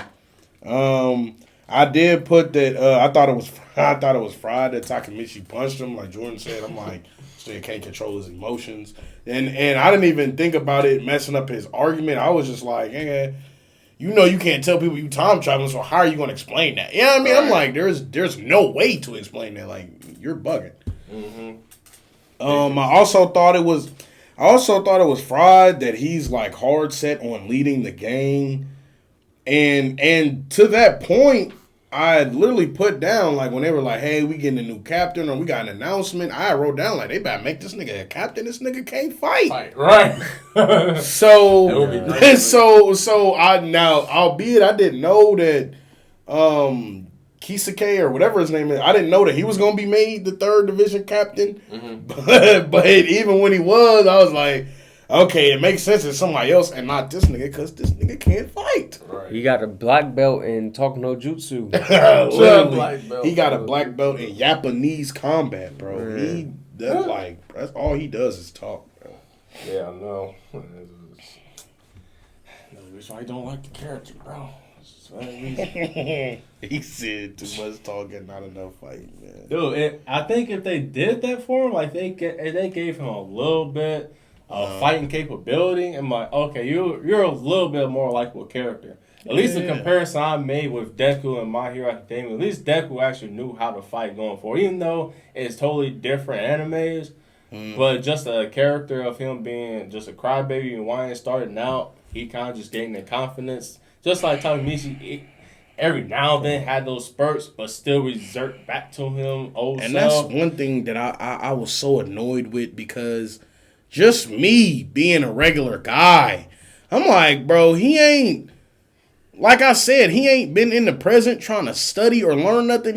I'm like, bro, I would have been left a note for myself, like, bro, get in the gym, bro. Go take up jiu-jitsu. Go take up boxing, bro. Go start playing rugby, bro. Start doing daily push-ups. Like, I would be doing something in the hopes of bettering myself combat-wise, knowing I'm trying to affiliate myself with a gang that does nothing but fist fight. Yeah. So the fact that knife. I feel like the fact that like he's jumping back and forth. Yeah, I'm like, you know what I mean? I'm like, with the plot, I'm like, it would have been so easy for him to do something, whether in his present, learn something, or leave a note behind or something in the past. Yeah. That would enable the, you know what I mean? That would enable them to kind of get past the training arc. Like, hey, he used to be weak as hell. Mm-hmm. He found his courage. He stood up to some people, and then this nigga started working out in the training, and now he's somewhat capable. You know what I mean? Like you said, like they could have done very small things to give him some type of fighting capability at any point in the show, and they never did. Yeah, I would have been like, at least, grab a spork or something. Bro, grab a sock full of batteries or something, bro. Like, come with something. Padlock in the sock or something, bro. That'd be crazy. He was just, every fight, bare knuckle, no ability, man. None. Crazy. We got in episode 15, Takemichi. He's witnessing Banji brutally beating his vice captain, Chifuyu, who's eventually grants him membership into Valhalla, to where he makes a statement where he will now help out to kill Mikey. Takemichi unsuccessfully tries to convince Baji to return back to Toma Gang upon Mikey's request. Episode 15, only thing I really got from this was just Buddy with the neck tattoo, who just came in. I was like, bro. Well, I only wrote this down because I know how he is going to be for the rest of the series. I just wrote down he's just going to be a demon for the rest of it, just because his actions, what he done. I just wrote that down, and just Takemichi just witnessing Banji just beat the brakes off the vice captain. It was kind of crazy to me. And then I'm pretty sure, because it's been a while since we actually recorded, because I seen the show. Was did he actually get his ass whooped too while he was there? Because Takemichi, because he was there during initiation while Banji, They just told him like, it was just cheap, right? Yeah. He was just there. Okay. Yeah, they was just like, hey, go back and tell them this, but they ain't really. Yeah, they just asked him like, as a witness, like, did Baji really tell like Mikey and everybody else at the meeting? Did he really like tell them, hey, I'm about to go join Valhalla? Right. He was like, yeah, that's what he said. He's a bitch. That's exactly what he said. Yeah, gotcha. Well, yeah, that's all I got for episode 15. Yeah, he did have a moment though. He was like, damn, am I next? If that's why they brought me here, I'm next for the initiation beat down. That's what I thought when I first watched it. I was like, oh, it's over, man. If you got to fight Banji, you just see what he just did, man. Or the dude that just brought you there, just like, yeah. It was funny because he just pulled up. Yeah, Kazutora. Yeah, it was funny because he just pulled up to the school and he opened the door. Everybody's, his buddy's like, dang, that dude neck tattoo. And then Takemichi's like, man, who is this dude? He's like, you don't know him? That's Kazutora right there, man. That's from Valhalla. He's like, Takemichi. He is like, come with me, bro. But Takemichi is such a fucking idiot because I'm like, he sees the dude in the picture with the neck tattoo. Yeah, then it takes him like 5 fucking hours later for him to realize, oh shit, this is one of the founding members of Toma. He's the guy from the picture, with the same exact neck tattoo. Right. Oh, who would have known? Like, this is a fucking idiot. Like, how many people are walking around with this same neck tattoo? Right. That just adds on to like why Takemichi's annoying as a character. It's just like, bro, put two and two together, man. Yeah. And I literally put like this nigga be running into everybody he needs to talk to. Boom. So you know what I mean? Whether it's just plot or whatever, but it's like he'd go back in time, like, bro, I gotta save Draken. Walk outside his house and Draken to be, you know what I mean, right there. So it's like, why would, like you said, why would he not be able to put two and two together? I instantly seen it and was like, oh damn, that's the nigga from the picture. Even like the first, like, I think it was episode 2 when he seen them walking through. He was just like, I don't even know who they are until they just introduce themselves, and it's just like, bro, what? I mean, Naruto literally told you in the present, like, man, we gotta stop Mikey from meeting up with so and so. But how you not remembering that from your memories? Okay, right. Yeah, it's a decent episode. I liked some of the breakdown of like the divisions of the gang that we get in like the classroom scene when they're like drawing on the chalkboard. Some of the explanation for that. We get like some backstory scenes on like the Toma gang and how they kind of like originated. And then obviously going into the Valhalla HQ, we see like what are their members like. We see their uniforms. We see like, like they in this fucking broke down ass arcade and smoking, and we see like, they're similar, but they operate a little different. So I kind of like those aspects of this episode. Sure. No, you ain't got nothing to. Nah, we pretty much covered everything for real. Gotcha. All right, episode 16. We get a little background story with the origins of the Toma gang, or the Tokyo Maja gang, founded by Mikey, Draken, Mitsuyo, Pachin, Banji, and Katsutora. Katsutora convinces Baji to break into his motor store just to get his bike for Mikey's birthday. During the heist, Baji realized that it's too late. The shop is owned by Mikey's older brother, Shinichiro. This episode was definitely cool to me.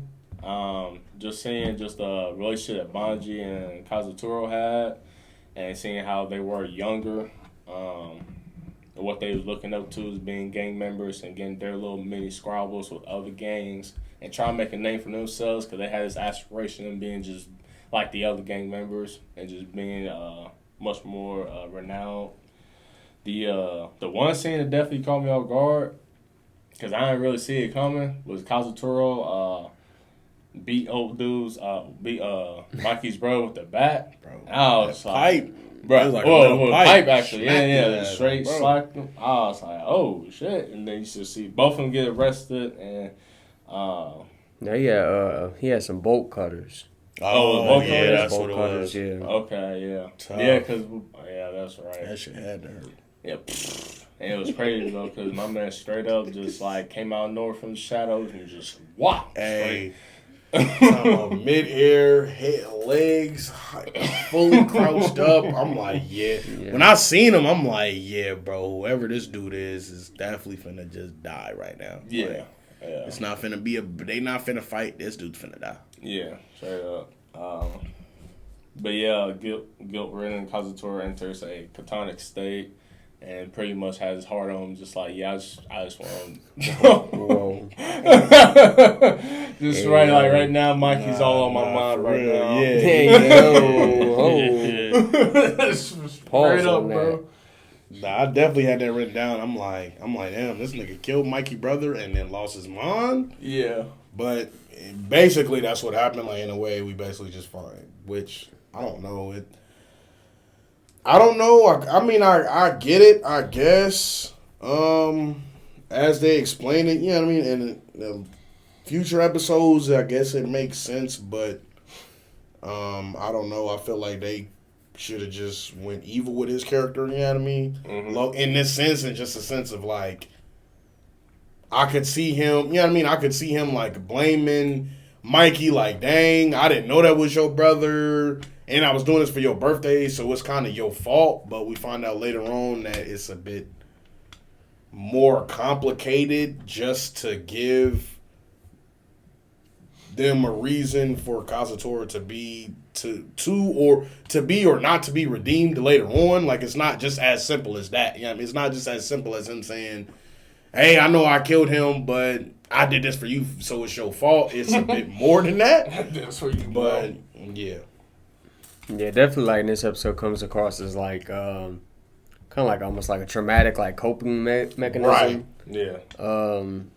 Yeah, I like the backstory between like Mikey and Baji in this episode. I think this is where we get the flashback of them fighting off like that gang. The guys like the purple jackets after.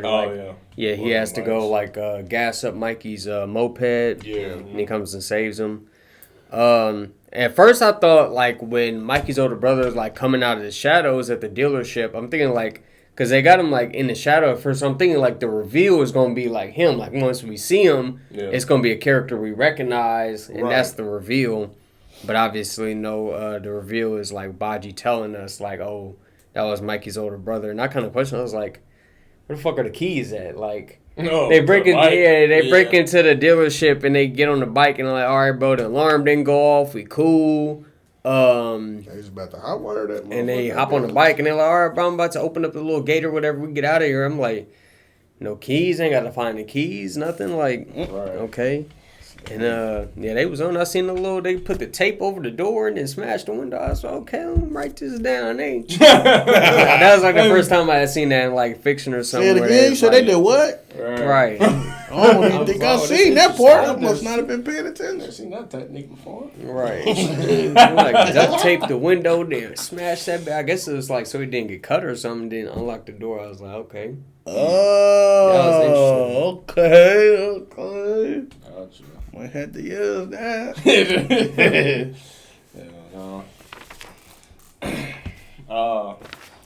How we leading to episode 17? 17, Kama challenges the Tokyo Maji gang to a fight. Next day, Takemichi meets Chifuyu, who tells him that Baji joined Valhalla to exploit Kasaki. The two of them meet Osanai, who reveals Kasaki orchestrated the fight with Mobius on August the 3rd, which was the same day where Draken was supposed to die. Yeah, so what you got after 17? Yeah, I had Kisaki was like pulling the strings behind everything with Mobius, and now he's, to an extent trying to do the same with, from inside Toma. Yeah. And trying to like basically, take over while basically seeing like the downfall of like Mikey and Draken, so he can like have, have the ability to take over. Yeah, like to fill the vacant seat. And then of course we get like the at the end of this episode the switch that like that Mikey is the leader of Valhalla instead of Kisaki. Right. So we get that plot twist at the end of this episode. Yeah, for this episode, I just had I guess Kazaki. I guess that's how you say it. I just put bro's a mad genius. You feel me? I was like him, like leading one gang and then being a commander in the rival gang.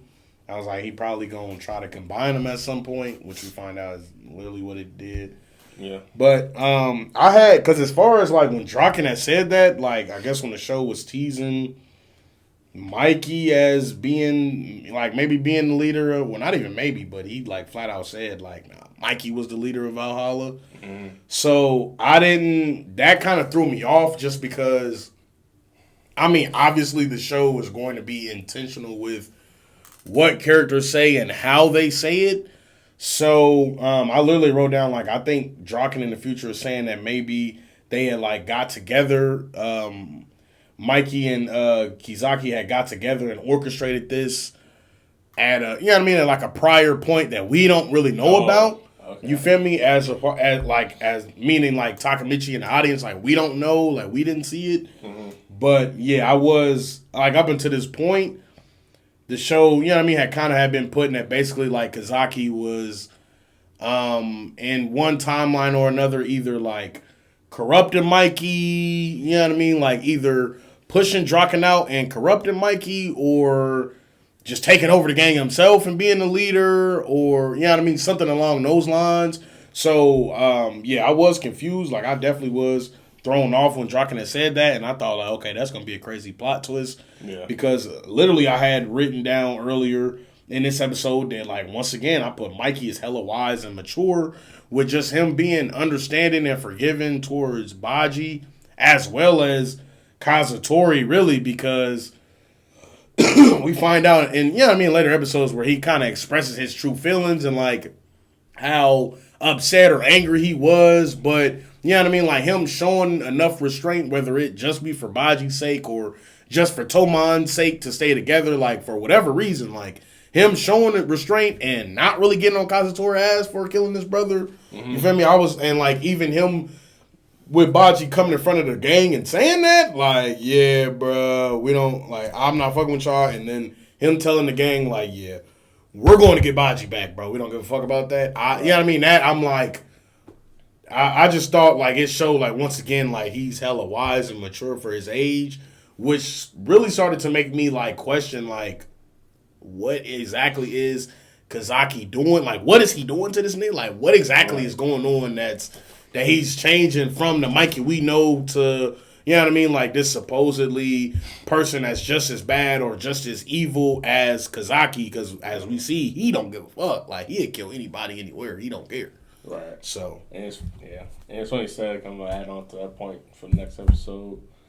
But yeah, I definitely feel you on that one.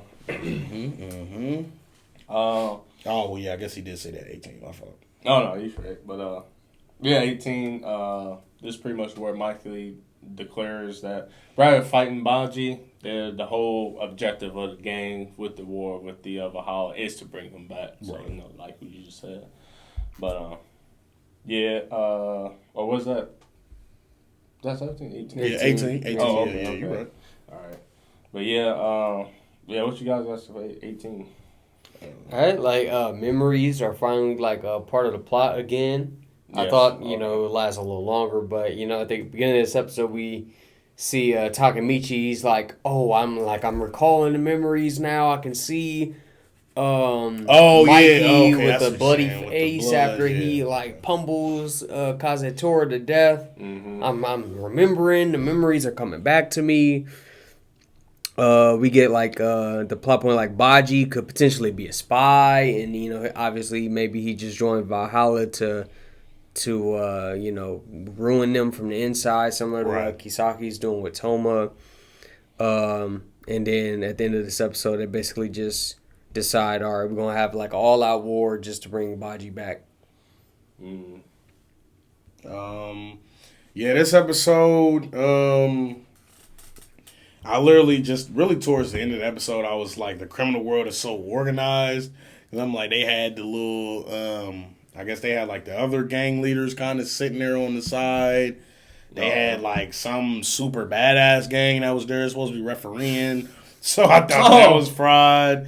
And then, I literally was just like, yeah, this nigga just smacked the referee. Like, Yeah, was that this episode? yeah, that was. Okay, 'cause Yeah, I wanna guess that was talk like the about end that. of the end of this episode where That shit was fucked. Yeah. Because they in there, and they're I like, watched yeah, it, we got like, like the real deal adult gangs like overseeing us, and I'm like, okay, that's kind of cool. Like they got the adult scouting, the little dudes is coming up because hey, maybe we can recruit them, or they might be something to deal with in the coming years.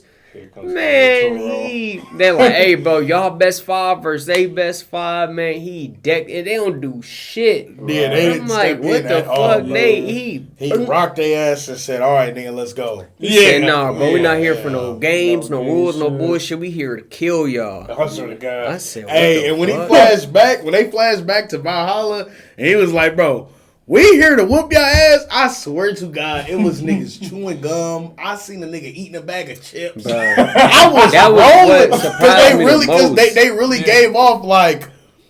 They You feel took me? so much time, like I this thought Valhalla was damn near older. Like I'm like, bro, these niggas. That's damn what I near thought, too. I'm like, these I seen niggas that, didn't I look was like like, college students, cause them Right. niggas was just like, all right, okay, we ready? I'm like, yeah, that is crazy. Niggas being nonchalant at a fight is crazy scary, bro. That is crazy scary. Yeah, I don't know if they come up in like later seasons or what, but it was funny to me because everybody got like a name and like a unique design that they had. They took so much time like introducing the adult gang. It's like, oh, that's such and such, and Right. and him over there, and he's strong as a beast and shit. And they just Dex dude, and they're like, none of them even like budge. Yeah, they they was like, like shit. fuck Hey, it. them little Hey, niggas he's- serious. Right. I was like, It okay. reminded me of that That was meme when wild. niggas be like, when you try to talk to the young kids, they be like, "Oh, gee, I got to switch." You right, you right. Like after that, they was like, "Yeah, them little niggas got it." I'm like, "Yeah, that is crazy, bro."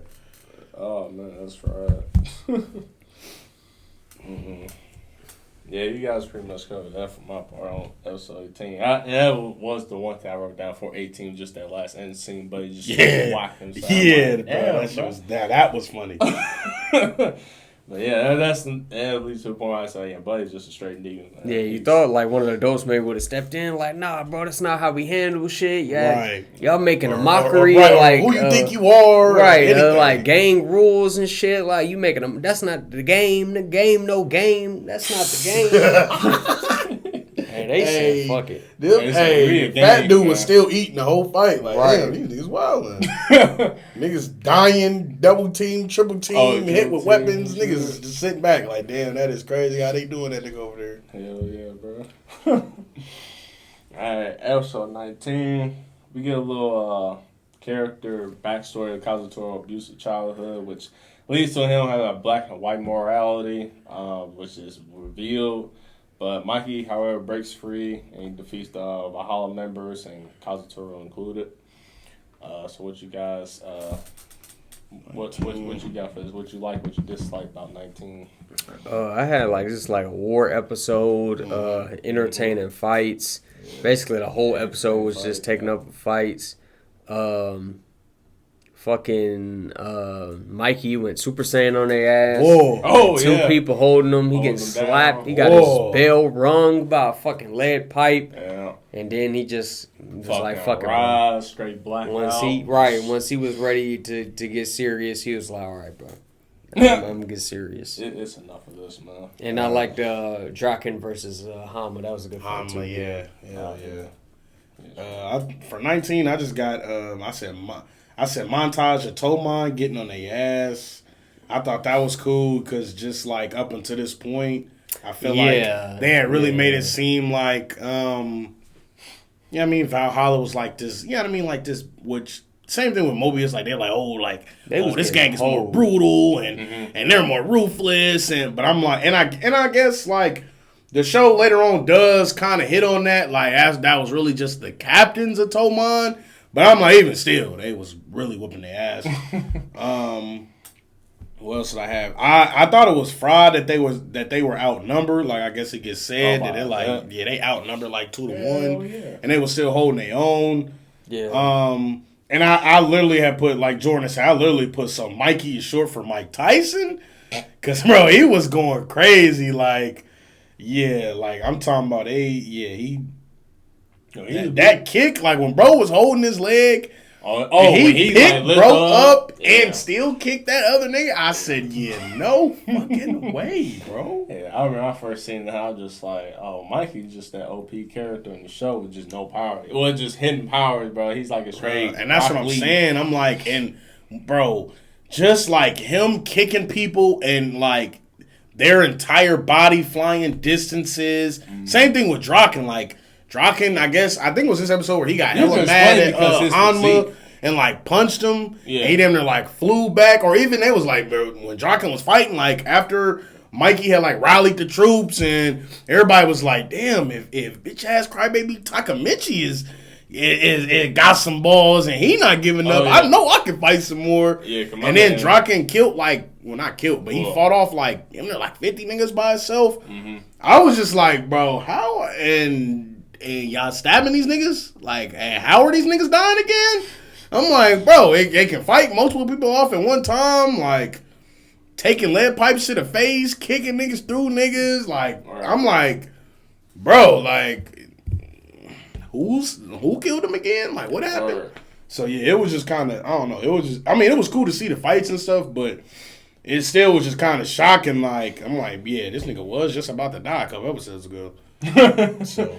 All right, my man was he had everyone there because before it was just him, so he was like pretty exhausted. But now it's like, I got everybody else here that can just take some leeway off of me though. And he said it. He was like, he said something along the lines of like, he was like, hey, I'll protect y'all. Then everybody got up. He like, oh, I don't gotta protect niggas. And then literally nigga just full sprinted to the fucking enemy and started taking niggas out. Mm-hmm.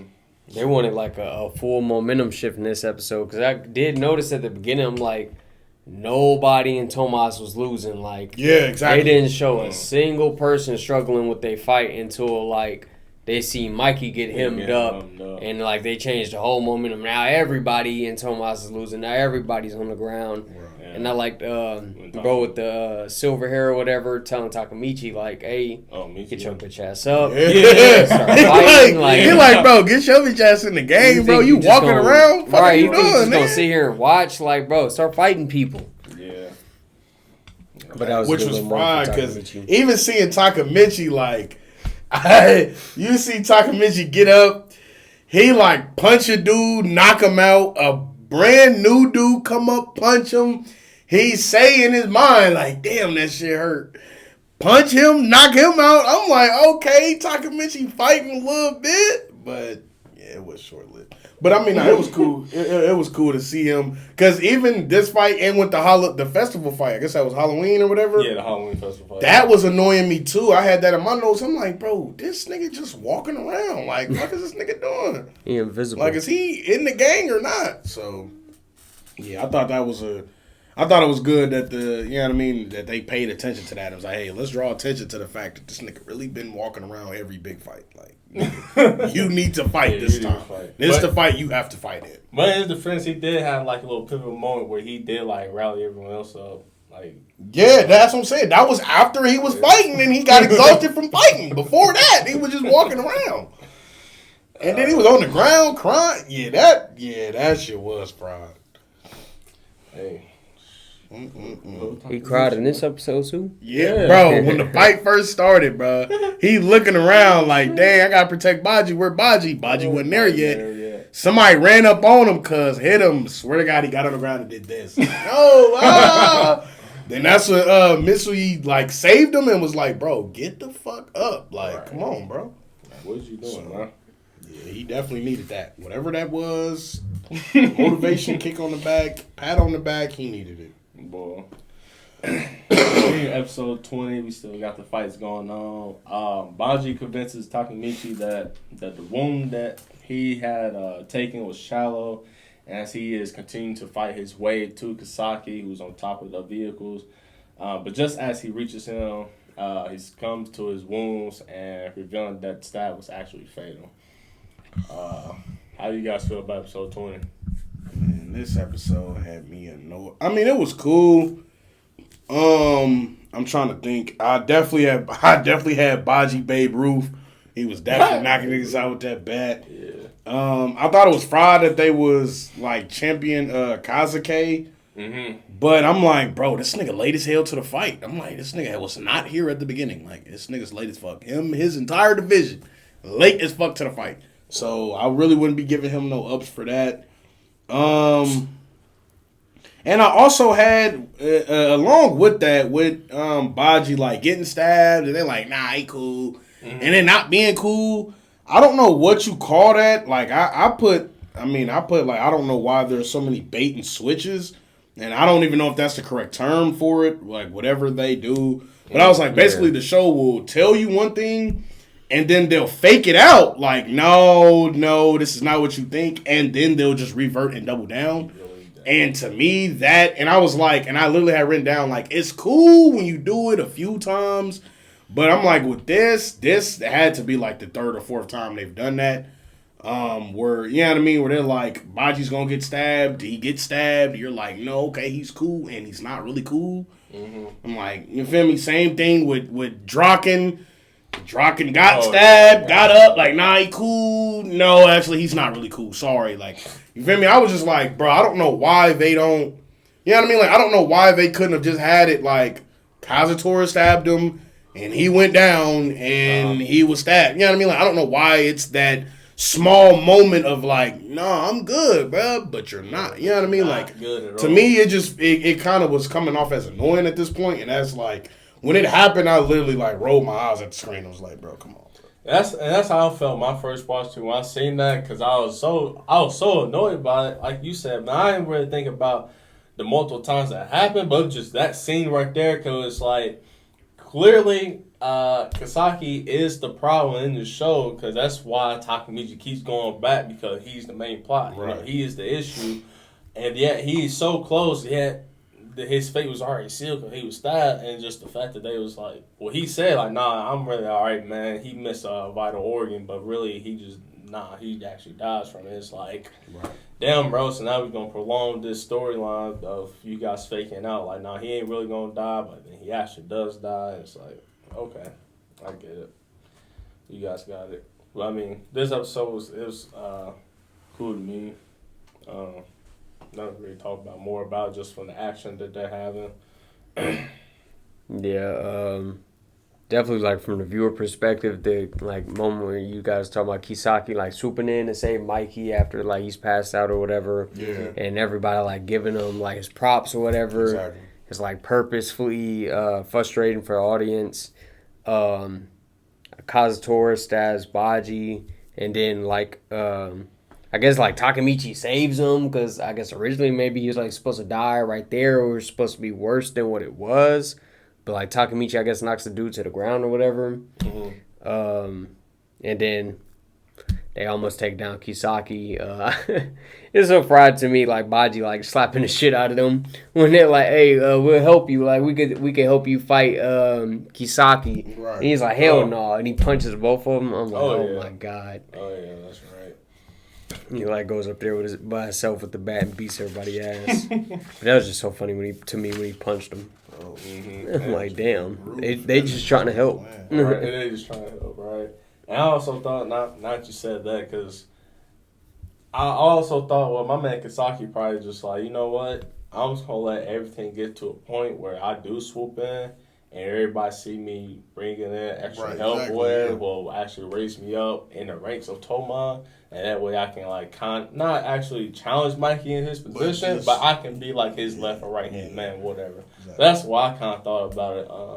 That's probably exactly what he did. Yeah. Which trying to earn some stripes. Yeah, trying to earn some stripes, that pissed me off. Cause I was just like, damn, bro, he's pulling the cards, man. That Takemichi knows that he's getting closer and closer to achieving what his goal is in the future. So that was kind of frustrating as a viewer if you just put that in perspective and think about it.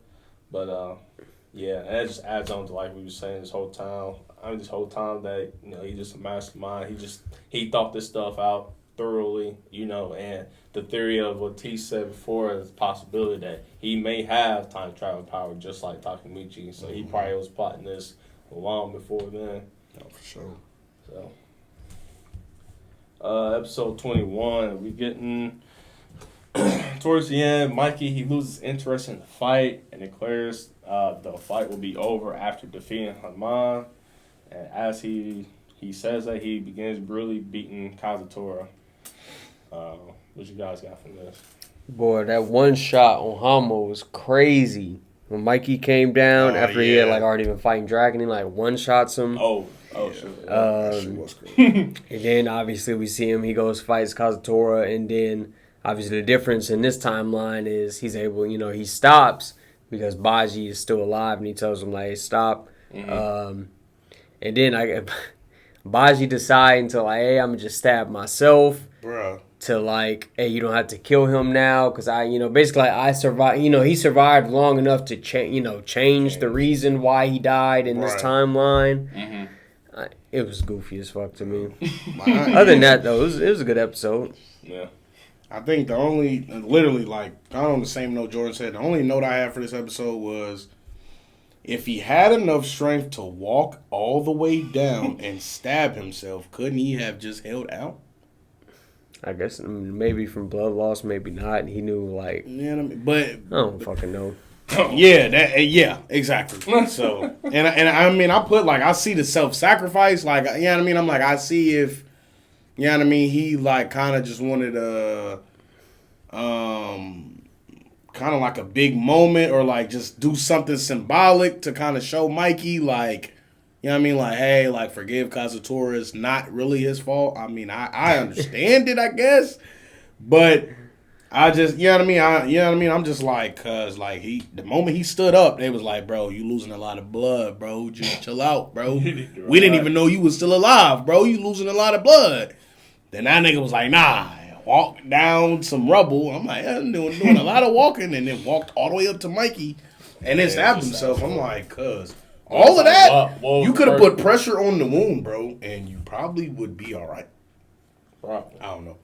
It was just, I feel like it was just a fried kind of decision to go as far as like the timeline changed, but not really. I feel like that's kind of been a thing. Yeah, like things changed, but not really.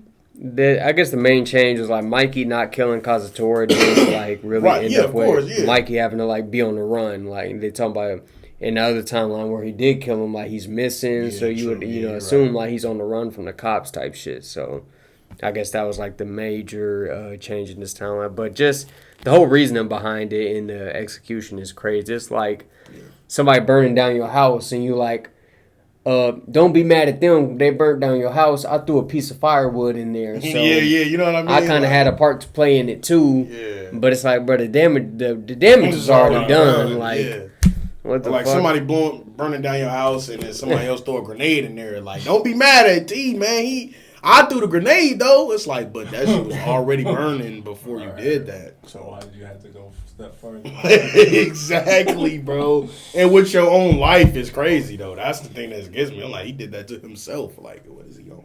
Yeah. But, you know what I mean? Yeah, I just thought, well, I mean, Takamichi, he has vision of stuff not turning out this way, which is actually gone worse now, just because Banji does, and now Mikey is going off the rails because of it. And it's like, all right, what's my man Takamichi gonna do now, bro? Like, there's nowhere for him to turn back and just like, all right, well, this what happened now is gonna happen in the future, and I have to live with it. But lo and behold, all we had to do was drop this little charm just to remind him. It was like, we started this gang from the 6 of us, so he kind of just came back to his senses, which I was like, okay, I guess, but still, I don't change the fact I'll still beat the shit out of him no matter what. But it is what it is. Y'all cool for episode 21? Yeah, 22. All right, cool. Episode 22. Later, Chifuyu visits Baji's grave and recalls how they became friends after Baji saved him from a gang. Takamichi visits Draken, then visits Kazutora in juvenile detention where he is incarcerated for 10 years. Draken passes on a message from Mikey that Kazutora has been forgiven and still a gang member of Tokyo Maji Gang. What did you guys take away from this episode? I like the backstory we get for like the gang origin, like the charm, and basically them just saying like Baji was basically the one who like created the gang. He was responsible for it, even though he wasn't the leader. Yeah. As you like talked about, Kazutora turns himself in. It's funny to me because I'm like, they tell him like, hey, Mikey said, bro, it's all good now. But I'm like, if I'm him, I'm gonna hear that from Mikey, and like him come here and tell me like, hey, bro, I talked to Mikey. He said it's all good, bro. He ain't even tripping no more. No, we're not gonna hurt you, bro. Right. Don't kill yourself in jail, bro. Get out. We're not gonna hurt you. You're right. Like, I heard that. Like, nigga, what? I'd be trying to kill myself next day. Crazy. Right. The Chifuyu backstory stuff, I wasn't too like big on because this character was kind of like But other than that, the rest of the episode was cool. That's crazy. I will say, I did like the backstory with Chifuya and Baji, just because I feel like the dynamic was so different. Like, like we see Baji beating the hell out of Chifuya at the Valhalla meeting, and then you know what I mean. Like every other time Chifuya was trying to talk to Baji, he was like treating bro the worst. Like, bro, shut your bitch ass up. Yeah. So to see this like backstory of like. And I literally had put like, damn, Chifuya used to be top dog. And, you know what I mean? Like, Baji ended up saving him. I thought that was like just a stark difference in like their dynamic. Because I would think that how he treats him, you know what I mean? How we see him treat him, that like maybe, you know what I mean? That's kind of how they started out. And like he just always had been kind of like following up behind them. But I feel like after seeing that backstory, it gave me a new perspective. And I was like, okay, so... Because before that, I was kind of like, why does this... You know what I mean? I'm like, why does he fuck with him so much? See how he treating you, you feel me? He just beat you up in his meeting. Like, with someone like that. Exactly. That was my thought. I would not be hanging around somebody like that. But seeing... You know what I mean? But after seeing that, I was like, okay, well, if that's how they relationship started, and that was their dynamic for a long time up until whatever we seen recently, then it kind of made sense to me, so...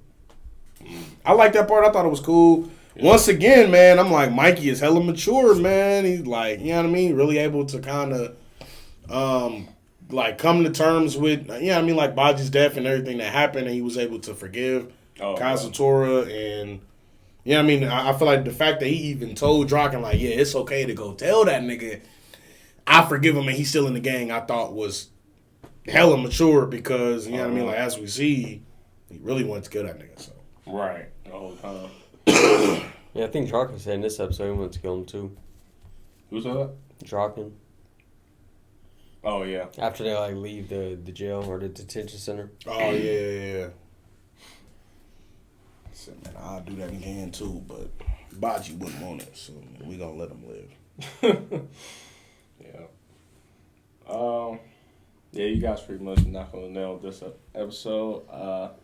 I didn't really, like you said, I didn't really care for this episode as far as like the background story for Chifuyu and Baji. Yeah, I just thought it was an okay episode. Leading up to the last two, I was kind of more interested, okay, from this standpoint, seeing how the past had turned out to be, how it's going to affect the future once he goes back and to Naruto, and seeing how everything progresses through. So that was kind of just how I felt about this episode, and just looking forward to the last two endings. Yeah, I mean, because at this point it's like, I mean, for what it's worth, they survived the fight, but you know, Kisaki still, you know, Baji fucking died before, or basically like passed out before he could deal with him. So you still know, like in the back of your head, like they still got to deal with him. So what's next? Right. So that point goes into episode 23. We're getting Takemichi wakes up in the present. Mitsuya creates Takemichi's gang uniform in gratitude, and Takemichi later attends to Tokyo Majin gang meetings as a formal member. And just a little add-on to the synopsis, everyone believes that Emma and Mikey were dating, but later learned that that the two of them are actually half siblings, which I thought was fried when I found that out. So yeah, what you guys got for episode 23? But I have not read the manga, but I'm almost like 99.9% sure the first half of this episode is filler. Because I'm watching this shit, I'm like, what the fuck is going on? Yeah, I ain't gonna lie. They following him I just thought this around. episode was filler for real. Hina came up, she got on this fucking detective hat and shit. She talking about, you know, detective show. I'm like, yo, what the fuck is going on? But no, after all that, you know, it was cool to see, bro. Like, hey, basically giving them his flowers. Like, you know, it's going to be an honor for me to make your jacket for you. Yep. Like, you really helped us out back there type shit. And then they go to the meeting and bro, make him, the captain of the first division. Yep. He like, hey, you know, I figured this would Baji would won't. So I kind of like sat on it, and it was basically up to me to make the decision, and fuck it, I choose you. Which is crazy because Baji said like that's the attack squad. But Yeah. That nigga still can't fight. But Maybe he'll be a general or something. You'd be like Lelouch. right. Be able to be like, yeah, if we do this, everybody gonna die, bro. Don't do this. I seen this before. I've seen this one. Wait, there it is. Yeah, that's about it though. That's all I got for real. Yeah, just for that. All right, last one. Last one. Let's wrap Yeah, it up. let's get this shit over with, man. Goddamn Episode 24. Takemichi returns to the present, finds himself as a high-level executive member. Mikey and Mitsuya are missing. Draken is executed in the present. Kisaki is now the leader, and Mikey's absent. Who would have thought? During the executives meeting, he announces that Tokyo Majin gang has been raided by the police and captures Takemichi and Chifuyu. Which then we see Chifuyu, Takemichi being tortured, and then Kisaki prepares to shoot Takemichi, who refers to as a hero. I remember I first seen this episode and getting through. I was kind of shell shocked. I was like, oh damn, Takemichi is being welcomed as red carpet group members and all this shit. And I was like, all right, cool. Even he's just like shocked because he doesn't know what's going on. And then we see him get into the meeting and seeing Kisaki. And it's like, oh, here we go again, man. Then blackout session. My man is taped up to the chair, both of them. Yeah, yo. And it's like, bro, man, we just haven't figured out how to stop this man Kisaki right now. And Chifuyu, Chifuyu gets killed, I think. Bro, we got domed. No, yeah, he got killed, and it's like, damn, I'm like, That shit was crazy. that's crazy, boy. And now seeing him point the crazy. gun at Takemichi, I mean, pretty much that's where the scene ended, but I was like, how is this gonna happen for like the next season too? It's like who's gonna step in to stop this to happen, you know? But, Right. But what do you guys got for episode? Man, opening this episode, you see, like, off the bat, Takemichi got a little bit of money now. You know, so you kind of still, okay, he got, you know, ties to Toma still. He didn't got, you know, some financial benefit from that, but to, you know, we don't really understand to, like, what degree. Obviously, knowing there's still a second season, there's a bit of uneasiness to it. Like, hey, well, maybe, you know, second season could be about some different gangs, but it's just in the same universe, you know, whole new cast. But, you know, so it kind of just a little bit of uneasiness that, okay, maybe there is still more to be done with this cast and this universe and these characters. Right. And that for me at least, started to, like, grow as we, like, proceed with the episode. Right. And, you know, Takemichi doesn't, like, you know, immediately check in on the people, like, he meant to save. Like, this, you know, this flash forward is kind of different. Like, he's not immediately checking to see, is Hina still alive? Is Aku still alive? Right. Is, you know, is Draken still alive? Yeah. And he just kind of gets swept up in, hey, bro, come on, boss, we got a meeting today. You got business to take care of. And we see him get to the meeting. We see some members of Toma. We see some members he doesn't necessarily recognize. We see some members of some other gangs.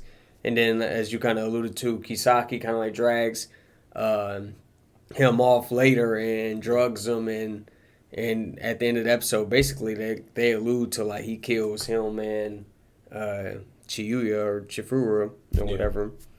So, yeah, that was a fucking crazy last episode. Yeah. Yeah. That's pretty much all I got for it.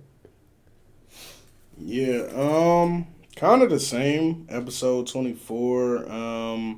I just noted, I was like, okay, this nigga got some money now. I thought he had became the leader. Because, you know what I mean? Like, as we said, that was kind of like his ultimate goal going back the last time. So I thought that he had, like, successfully became the leader of Toman. I definitely liked seeing, like I said earlier, I like seeing the character designs of the characters. You know what I mean, from the past. I thought that was kind of cool. Definitely seen, like, the middle school, or, like, I guess his immediate friend group.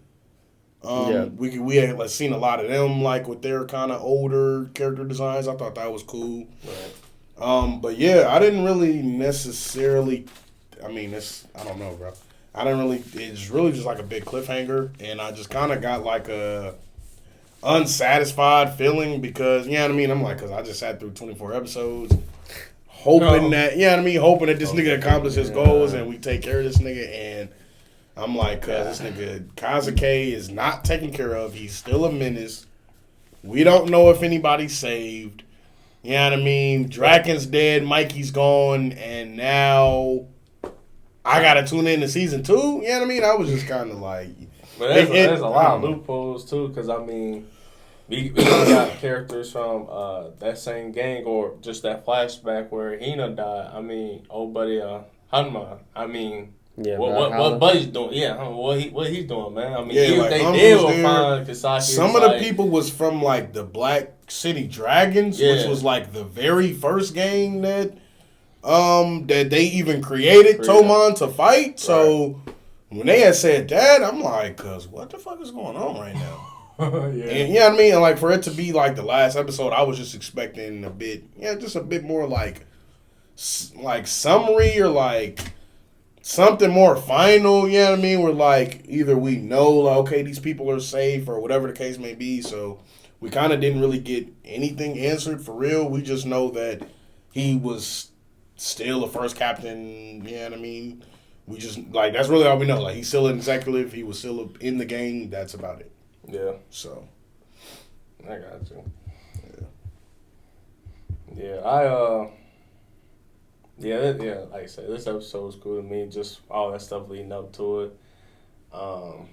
Now, I mentioned before how you said they think that Kisaki had the power. Now, if Mary says correctly, I don't think he does have the power. Somebody, I will say somebody knows, because everything you pretty much said to this point is like thinking, all right, somebody has to know like what he's doing in the past. Yeah, but just to answer your question, are you thinking it's him? It's not him. It's somebody totally different. So it's like manga, or you have to like get into or like watching the next few seasons. That is How many not, seasons is it? that is not good news. Pretty sure season 2 finished. Oh, It's okay. gotta be finished. I don't know about season 3 though. Okay. Yeah, all I knew about what the existence was of season 2. Mm-hmm. All right. Yep. Cool. That's it for last episode? Yep. All right. Let's get into these closing thoughts for season 1 of Tokyo Revengers. Want to go first? I'll go first, man, since it's my second watch through. Watching this the second time, it was definitely it. I ain't gonna say it was tall time. It was cool.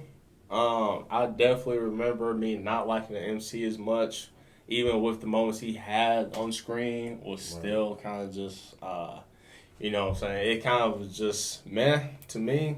But he did have some highlights that was kind of like better for the character development and some of the surrounding cast for him. The rating the show for it's like the soundtrack and stuff like that. Soundtrack didn't really jump out to me. The only thing that really jumped out was the opening. I really loved the opening a lot.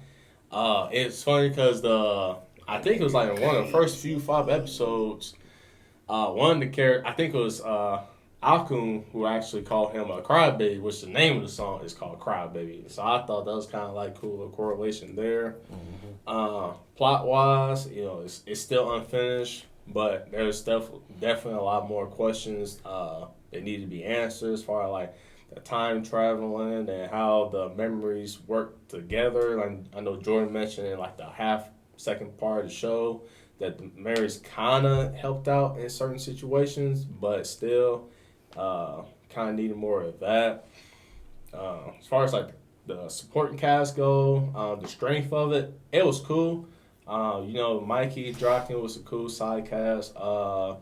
Takamichi's friendly group of 4 or 5 members, they was all right. The only ones that really stuck out was just Akun, because he was actually has some sort of importance of the show in the present. In the past, he only had a couple of moments, but everyone else was kind of just there to take up space on screen. Hina, she was cool. I mean, her character wasn't as strong. She had a moment of that filler episode Jordan mentioned, episode 22, 23. Yeah, so that was all right. You know, it was kind of change of pace right there.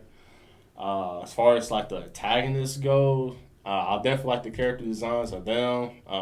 They all seem much more deviant and more villainous, I guess. Especially because it's a gang kind of anime. It's not like superpowers or anything like that, where their outfits is really crazy or they have some sort of like amazing character appearance that was just so dramatic. This was just pretty much simple and pretty relatable in the reality that we live in today. So I thought that was cool. Let's see, the character, the soundtrack, the plot. Like I said, plot still open at the end. Animation. Yeah, animation. Animation was actually kind of cool. It was kind of more aggressive than I thought compared to some of the shows that we've seen on this channel. I would say the most smoothest one was Furion Beyond the Journey. That was the most smooth. Well, I actually take it back. Violet Evergarden had like the top notch quality animation. Right behind that was like Furion. I think this one was kind of just above average, but it was definitely a different take on the animation style that we've seen. So it was pretty cool to me. I give that probably like a 6 out of 10. But overall, the show,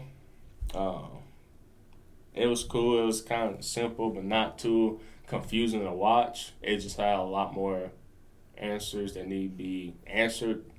So for me, my rating goes, I'd say it's just a solid 7. I mean, I won't give it no more than that. Because I never rated beforehand. I just watched it through just to see what show was all about. Right. But just going through this and picking you guys' brain and seeing what everyone else says for the review, I think that's just my safe bet. Just give it a 7. All right, favorite character? Favorite character? Favorite character would probably have to be the. It didn't have to be Mikey. Yeah, I have to get Mikey for sure. Invincible Mikey. Yeah, definitely Mikey 100%. I will say my character was going to be the dude Mikey beat up towards the end. What's his name? Kazaturo. Mm-hmm. But when I first seen through, I didn't know he's gonna get his ass beat that bad, and he won't be like part. I'm not sure how much he's gonna be more important later on in the series. Yeah, he is locked up. But just he's locked up. But just the character design alone, I just think he just had like the hardest character design. Okay. But Mikey is definitely my favorite character in the show. All right. I guess I'll go second. Soundtrack. Above average. Never really, had anything in OST like stand out to me as far as, not fitting. The ending definitely instantly on my like playlist of like anime openings, endings. I really like that first ending. I don't know why. They changed the ending, but they didn't change the opening. So like they really slapped me in the face with that. That was mad disrespectful. I really wasn't feeling that. The opening was good though. None of them like blew me away like the first ending, but they were, they was all right. Animation. I like the character designs were strong. I like the art, like the thick outlines of the characters. A lot of like the character designs was really cool and unique. The animation, it was okay at times. It was, it was better at times. It was worse with some of the fights. It wasn't like, it's kind of like just like punch, but it wasn't like a lot of choreographed. Yeah, it wasn't like the like fast, it wasn't like the fast paced like choreographed fights you get in like something like a Naruto or something. Yeah. It was like dun, dun, dun, dun, and like it's like a rhythm to it almost. And then they had a lot of scenes. I don't know if you guys noticed, but like like still shot images with like action lines on it. Was like it'll be like a big punch and it just like focus on like a still non-moving shot with like some action lines on it. So I feel like they did that a little much, but the animation wasn't terrible, but it wasn't great to me either. Mm-hmm. Character-wise, characters definitely good, above average. Obviously, a show like this, anime like this, really any anime period, you want like big, bombastic personalities, bigger than life, anime character personalities. This show definitely had its fair share of those. Did characters well. The story, I feel like the second half, once the stuff really started to pick up steam, I thought the second half was better than the first half. Obviously, story's not finished with this just being the first season.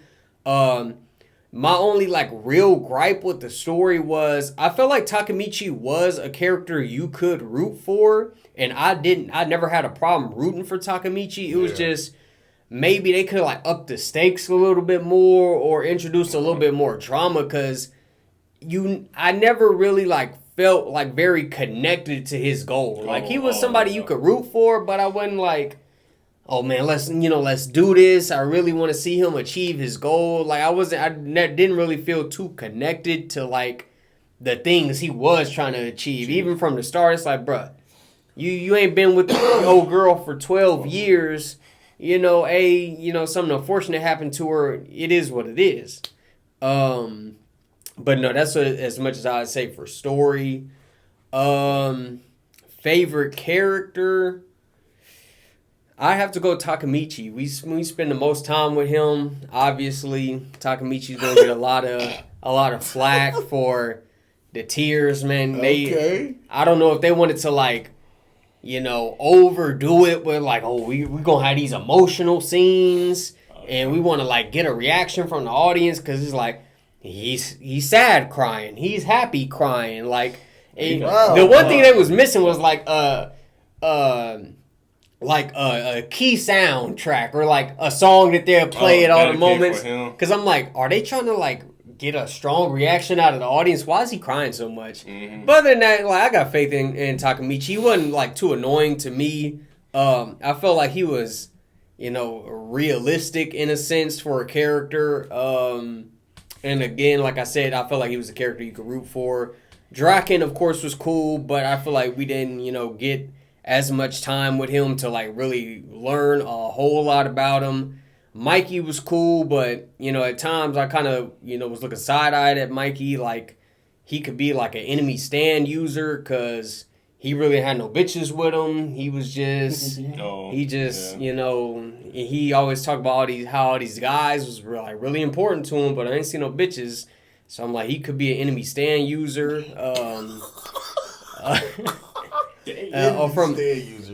From my overall rating, I'd probably get his first season like a 7.5, 7.5. Okay. Pretty entertaining. Okay. Nah, man. Me personally, I feel like the sound was cool. Yeah, I mean, I don't really have any complaints there. I mean, the opening was cool. I did like the ending, I can't lie. But, I mean, after I seen it the first time, I'm pretty much skipping through it. So, trying to think. Animation was all right. I really thought the character designs were done well. And like I said, there were a lot of character designs that I liked, whether it be like past or present, like old or young version. There was a lot of character designs I thought that looked cool, or there were a lot of guys that I thought, okay, this guy looks like he's in the gang, or he looks like he's a good fighter or whatever. So I thought that was cool. I think as far as the plot, man, the story really lost me. I feel like with the plot having to do with time travel, I feel like that's already something that's kind of hard to do well. I feel like the show doesn't really outline its like rules or limitations on what all, our MC can do with time travel, who's all affected, like how that all plays out. There's a lot of different questions and like, I wouldn't necessarily say plot holes, but I feel like there are a lot of like aspects of the story that are overlooked, or a lot of opportunities that are missed, a lot of things that could have been done better as far as using the time travel. Because truth be told, I'm like, if you would have taken, if you would have took away the time travel and made this story like Takamichi retelling you his youth, kind of would have been the same thing. So, it was kind of like they used it, but I don't know how necessary I felt like it was.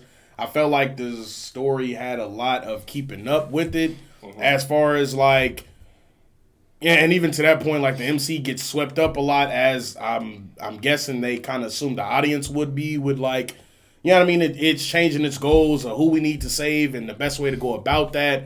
I'm like, the first episode, they say we need to get Kazuke, and the last episode, we're like, we need to get Kazuke. Right. So I feel like there was a lot to keep up with the plot.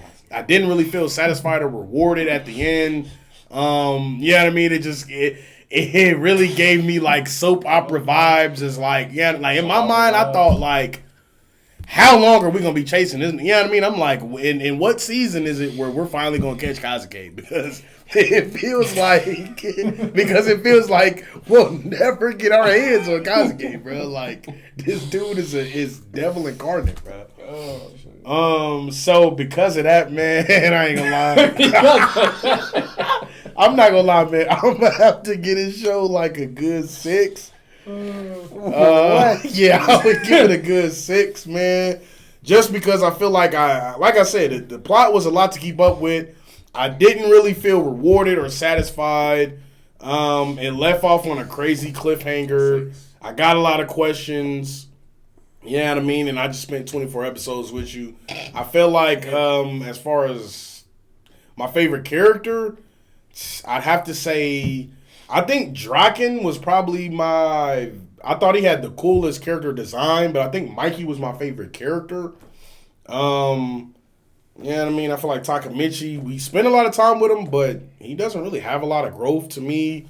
And we were talking about it off camera. I felt like he was just kind of like a proxy, Like, Takamichi was basically just somebody that you compared other characters to, as far as like, oh, this character looks cool compared to Takamichi, or this character is loyal, this character is strong, this character is bold, this character is whatever as compared to Takamichi, because he's always there. We see him all the time, but he's not really doing much. You know what I mean? And we talked about it throughout the episode, man. He talks a good game. He talks a lot, has great ambitions.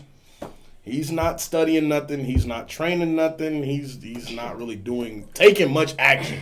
And I felt like, you know what I mean, he didn't really have an arc. He didn't have development, so.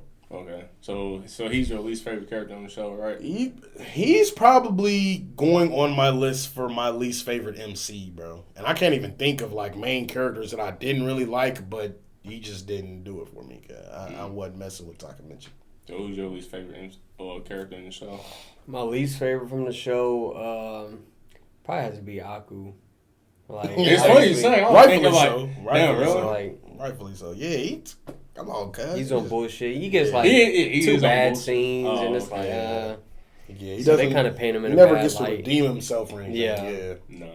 Yeah, I'd say Takamichi definitely my least favorite character on this show. 100%. It's just his characteristics, man, was just. Yeah. I just wasn't I hate those kind of characters in any show. And when you mentioned it was a shonen, I didn't really think about it being a shonen at all. And I was like, okay, that explains why I don't like it. I had read a review when somebody had wrote that, and I was like, oh my God, that explains so much. I never would have thought of it that way just because, you know what I mean? Like, how I was presented, like, the whole time I didn't think that.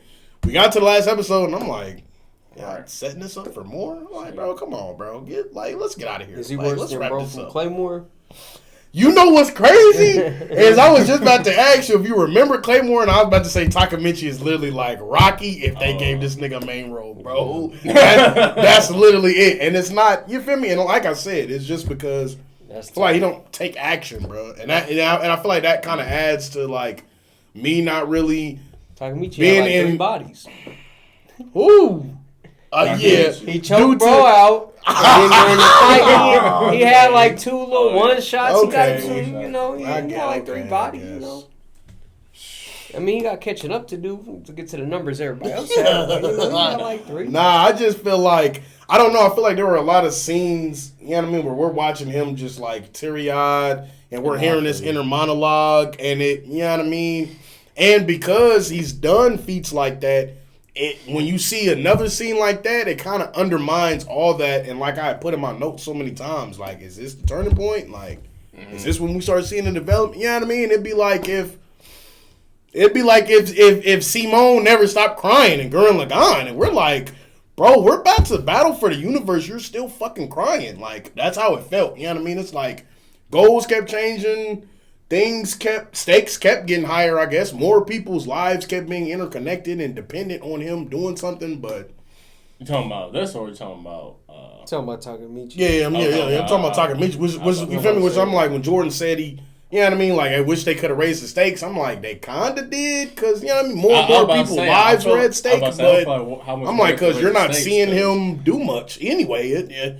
Just see his girlfriend get blown up, and now he's sitting in the fight, standing there. I'm like, more people lives. You feel like more people's lives was at stake, but it wasn't like we want to save this person because we fuck with bro. It's I gotta save X and Y so that Hina right. It's all just a vehicle that so Hina don't die. So which they could have did more of that because he did kind of develop a bond with them. So if he would have said like I just want to save Draken to save Draken or whatever, I would have got it. I'd have been like, okay, I mess with him, I get it. But because he developed relationships, it's like I guess, man. I guess. I just still not messing with him. All I'm gonna say is a 7 is crazy. Yeah, y'all both said like 7.5. He said 7.5 is crazy. It's season 1, right? I feel like the first half of it was better than the second half. Like them building the suspense and him going back and coming back, like I didn't change enough. That would you feel me? That was probably cooler to me than like, you know what I mean? Like Hina dying and we like, oh okay, it's this big thing, and then after it, I'm like, cuz you just gave me a shit sandwich. You didn't solve anything, bro. And like you know what I mean? And if they would have just tied it up a bit, and then the last 10 minutes would have been Kazuke coming out or whatever, I would have got it. Like, okay, he's still a problem, but It's like, you know what I mean? It's like we don't get nothing to answer. We just get more questions. I'm just gonna recommend season 2 of my next film. Yeah. just to get your answer, bro. We gotta put together a compilation of you mispronouncing character names. Oh, bro. And what's crazy is when I'm watching it in English, in the English dub, how I say it is how they say it. They call bro Baji. They call bro Kisake. You feel me? There's no way. I promise you, bro. We'll look at it after this. They'll come back next week and be like, nah, he was right. Ain't no way, dog. And the guy over here said Haku. I'm like, Haku, bro. Naruto? What? And what's crazy is I was trying to figure out how to spell it because I'm watching the English dub and there's no subtitles. So I just, you know what I mean? I'm like, I know how they pronounced it, but I didn't know how to spell a lot of names. Cool. All right, man. What we watching next week, man? Fuck. All right, man. Next week, man, we gonna be watching It Invaded, man. I've never heard that in my life, bro. No, actually, matter of fact, You not a fan of It Invaded, bro? Hold on, Nah, I ain't gonna lie. I heard that motherfucker was kind of. No, you didn't. Nah, I heard it was cool. A dude I work with said it was cool. I'm like, all right, bitch, I'll check it out. I think I had seen like a couple episodes before, but I ain't never seen like it all the way through. Oh, okay. I know. Yes, and that's not it, bro. That's not the one. That's not the one. That's not the one, bro. From what I seen, it ain't look something I'm looking forward to. You seen it? I ain't saw it. I mean, like, You seen like I know of episodes it, and- but type shit. no, I know of it. Yeah. It invaded. Damn. Yeah. All right. Hey. I've had no experience with Innovator at all. I've seen Sorry, a y'all. little Hope it's bit good, of clips man. here and there of it, but I was going in blinded, so my eyes and ears be wide open to see what it is. So we'll be watching. Hey, that nigga was so disappointed. Man, I remember this coming out, like, when it came out Bro, yeah. a couple yeah. years ago. 2020. Yeah, like, seasonal. And I was not impressed. I seen it. I think I probably heard the synopsis, and I was like, yeah, I will not be watching this season, so... Hey, hopefully it proves me wrong, man. Maybe I missed out on, the diamond in the rough. Who knows? Yeah, I had seen a couple episodes before. I think I've seen like the first 2 or 3 episodes, and I just started watching something else. Damn.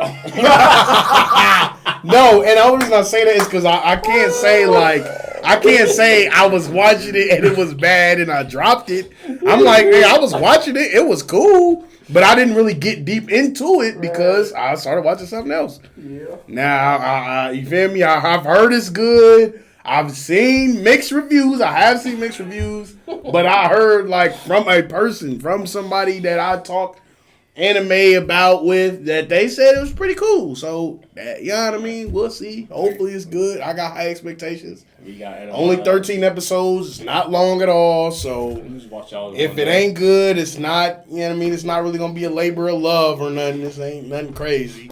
12, 13 episodes is about 4.5 hours, so I mean...